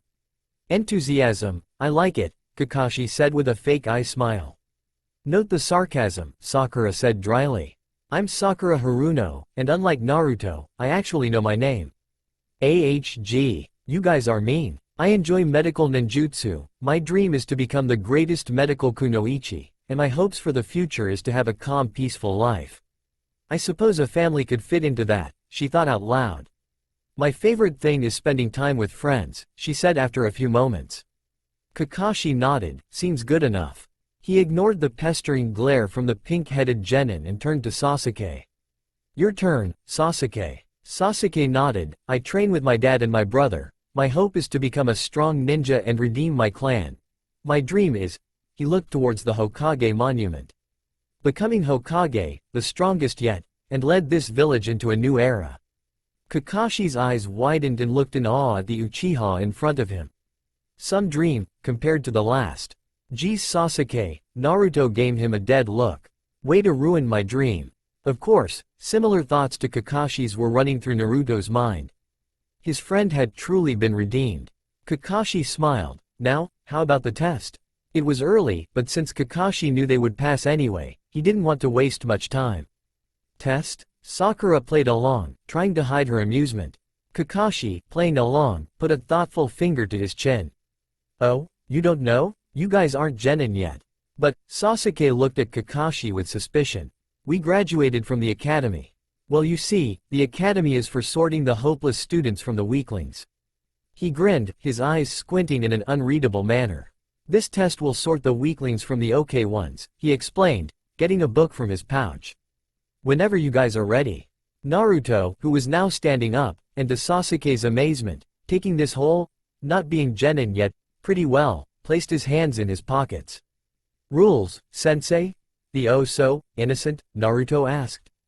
Kakashi knocked the side of his head, the fake smile still unnaturally plastered to his face. Oh, it must have slipped my mind. Sasuke's face faltered. Am I dreaming? This seems pretty lame. His thoughts were halted however when he heard a ringing coming from Kakashi's waist. These bells, each of you has to get one. There was silence as Kakashi watched his three students. He waited, and waited, and waited. There's only 2 bells. Sasuke said dumbly, not really wanting to be the one to speak up. However, his 2 idiot teammates must have not noticed. Then one of you will go back to the academy, no? And if you're not prepared to kill me, you won't get the bells. Kakashi looked up at them, both eyes flickering between each student. Let's see who's got the skill here. Go. All 3 flashed into the nearby brush and stayed quiet and low. Naruto, who had gotten into a tree to see the high ground, Sakura, who had found a cozy spot in between a fallen tree and some bushes, and Sasuke who was crouched close enough to the battlefield to see, and far enough to be out of sight. Kakashi waited in the center for a moment, looking around, giving a satisfied nod he couldn't see them. Naruto shuffled out of the tree and quietly made his way to Sasuke, his feet barely making a sound. However, the Uchiha turned around. Naruto, he whispered expectantly. Look, I have an idea. The blonde Namikaze squeezed under the bush and leaned down beside the proud raven. Oh no, Sasuke's eyes widened. This could be dangerous. Naruto rolled his eyes. You know, just because I'm a little dense, Sasuke snorted, it doesn't mean I'm completely useless. Sasuke just shrugged. So what's the plan? He asked. What's your brilliant idea? Naruto grinned. All three of us go at him at once. Teamwork, that's my plan. He grabbed a kunai from his pouch and nodded towards where Sakura was craftily hiding. Sakura-chan's good with chakra control, and with the moves she's been practicing lately, she should be able to get Kakashi off track. While he's off track, I'll use a basic wind jutsu to push him towards Sakura-chan's attack. That's where you come in. Naruto turned towards his friend. You're the fastest here, you'll run towards him while he's flustered and grab the two bells. Sasuke nodded. He's Junin, and trained to not fall for distractions, Sasuke said expertly. How can we know he won't just use a replacement jutsu? We don't, Naruto sighed. We just have to bank on the little hope that he thinks we're stupid. Sasuke almost lost his balance in his crouched position. How on earth would him thinking we're retards actually help us? He hissed, making sure not to yell. 'Cause retards wouldn't go for distraction, the blonde responded. Sasuke again shook his head. There has to be a better way to get around him. That idea may work, we need one that will work. Plus, we've got time to think. Sasuke's right. A voice spoke behind them as they turned to see Sakura. I've got a better plan, one that will work. There was a brief silence. Well, what is it? Naruto pushed, obviously open for another plan. Sakura scrunched beside them and hunched her back to make sure she wasn't visible to the Junin. I've set up a simple kunai trap on the other side. It's aiming right for Kakashi-sensei, she said. Both Uchiha and Namikaze still listening. Naruto, can you disguise yourself as a kunai? Sakura questioned. Naruto nodded and formed a hand sign without activating the jutsu. You and your shadow clone need to go to the other side. You'll disguise yourself as a kunai and then let your clone throw it at Kakashi? Sakura furrowed her brows. If this trick works. What trick? Naruto asked, turning back to Kakashi. Just another second. Sakura pushed herself to the ground. Duck, she hissed, both boys ducking almost instantly as a snap was heard from the other side of the clearing. However, nothing flew overhead. Just as I hoped, Sakura smirked. Kakashi had caught the kunai with his first finger. It now hung loosely from his hand as he continued to read the book. Sasuke turned to look at her. I get it, you want Naruto to turn into a kunai so Kakashi will catch it. He'll grab the bells easily that way, he said in a low tone. But he'll be able to sense Naruto easily. The Dobi doesn't know what lowering chakra even means. Sasuke gave a frown. That's where distractions come into view. Sasuke, you'll throw a fireball jutsu at him first, then I'll come in from behind, Sakura explained. Naruto nodded, understanding why Sakura would want Sasuke to go first.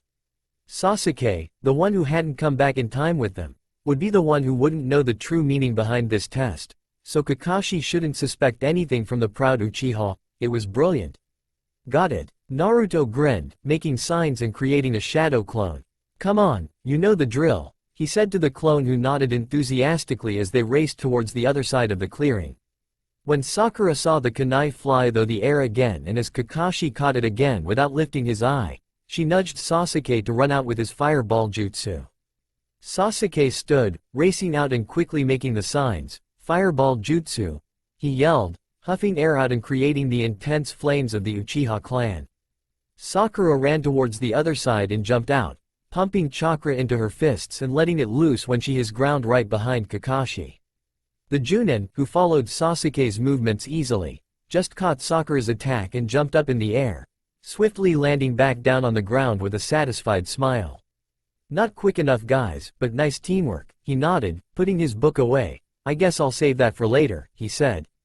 Actually, a voice chirped behind him. You can start reading again, Kakashi-sensei. Kakashi turned to see Naruto holding two bells in his hand. That foxy grin that he had almost all the time was plastered to his face as he jingled the bells in front of him. Guess who got the bells? Naruto laughed, bring his arm up to throw the bells to Sasuke and Sakura. However, in a small second, Kakashi poofed away and reappeared behind Naruto, a kunai held to his neck. Not you, Kakashi said as the bells poofed away too. Tisk tisk, you should have thought about that, Naruto. And to both Sakura and Sasuke's amusement, the blonde poofed away, again. This time, a kunai held to Kakashi's neck, and Naruto snatching the bells. I did, geez Kakashi, have a little faith, eh? Tossing the bells to his teammates, Naruto dropped the kunai and gave a fist pump to the air above him. "Ha, take that Kakashi-sensei, looks like we beat you good," he bragged, prancing over to Sasuke and Sakura. Kakashi just watched the scene play out before him. Sure, he had let them get the slip on him, and he was perfectly fine with it. This team, it would redeem their unlucky past. With another large and satisfied smile, Kakashi proudly announced, "You pass." That's all for now. If you enjoy, then please like, share and do comments. That's all for now. If you enjoy, then please like, share and do comments.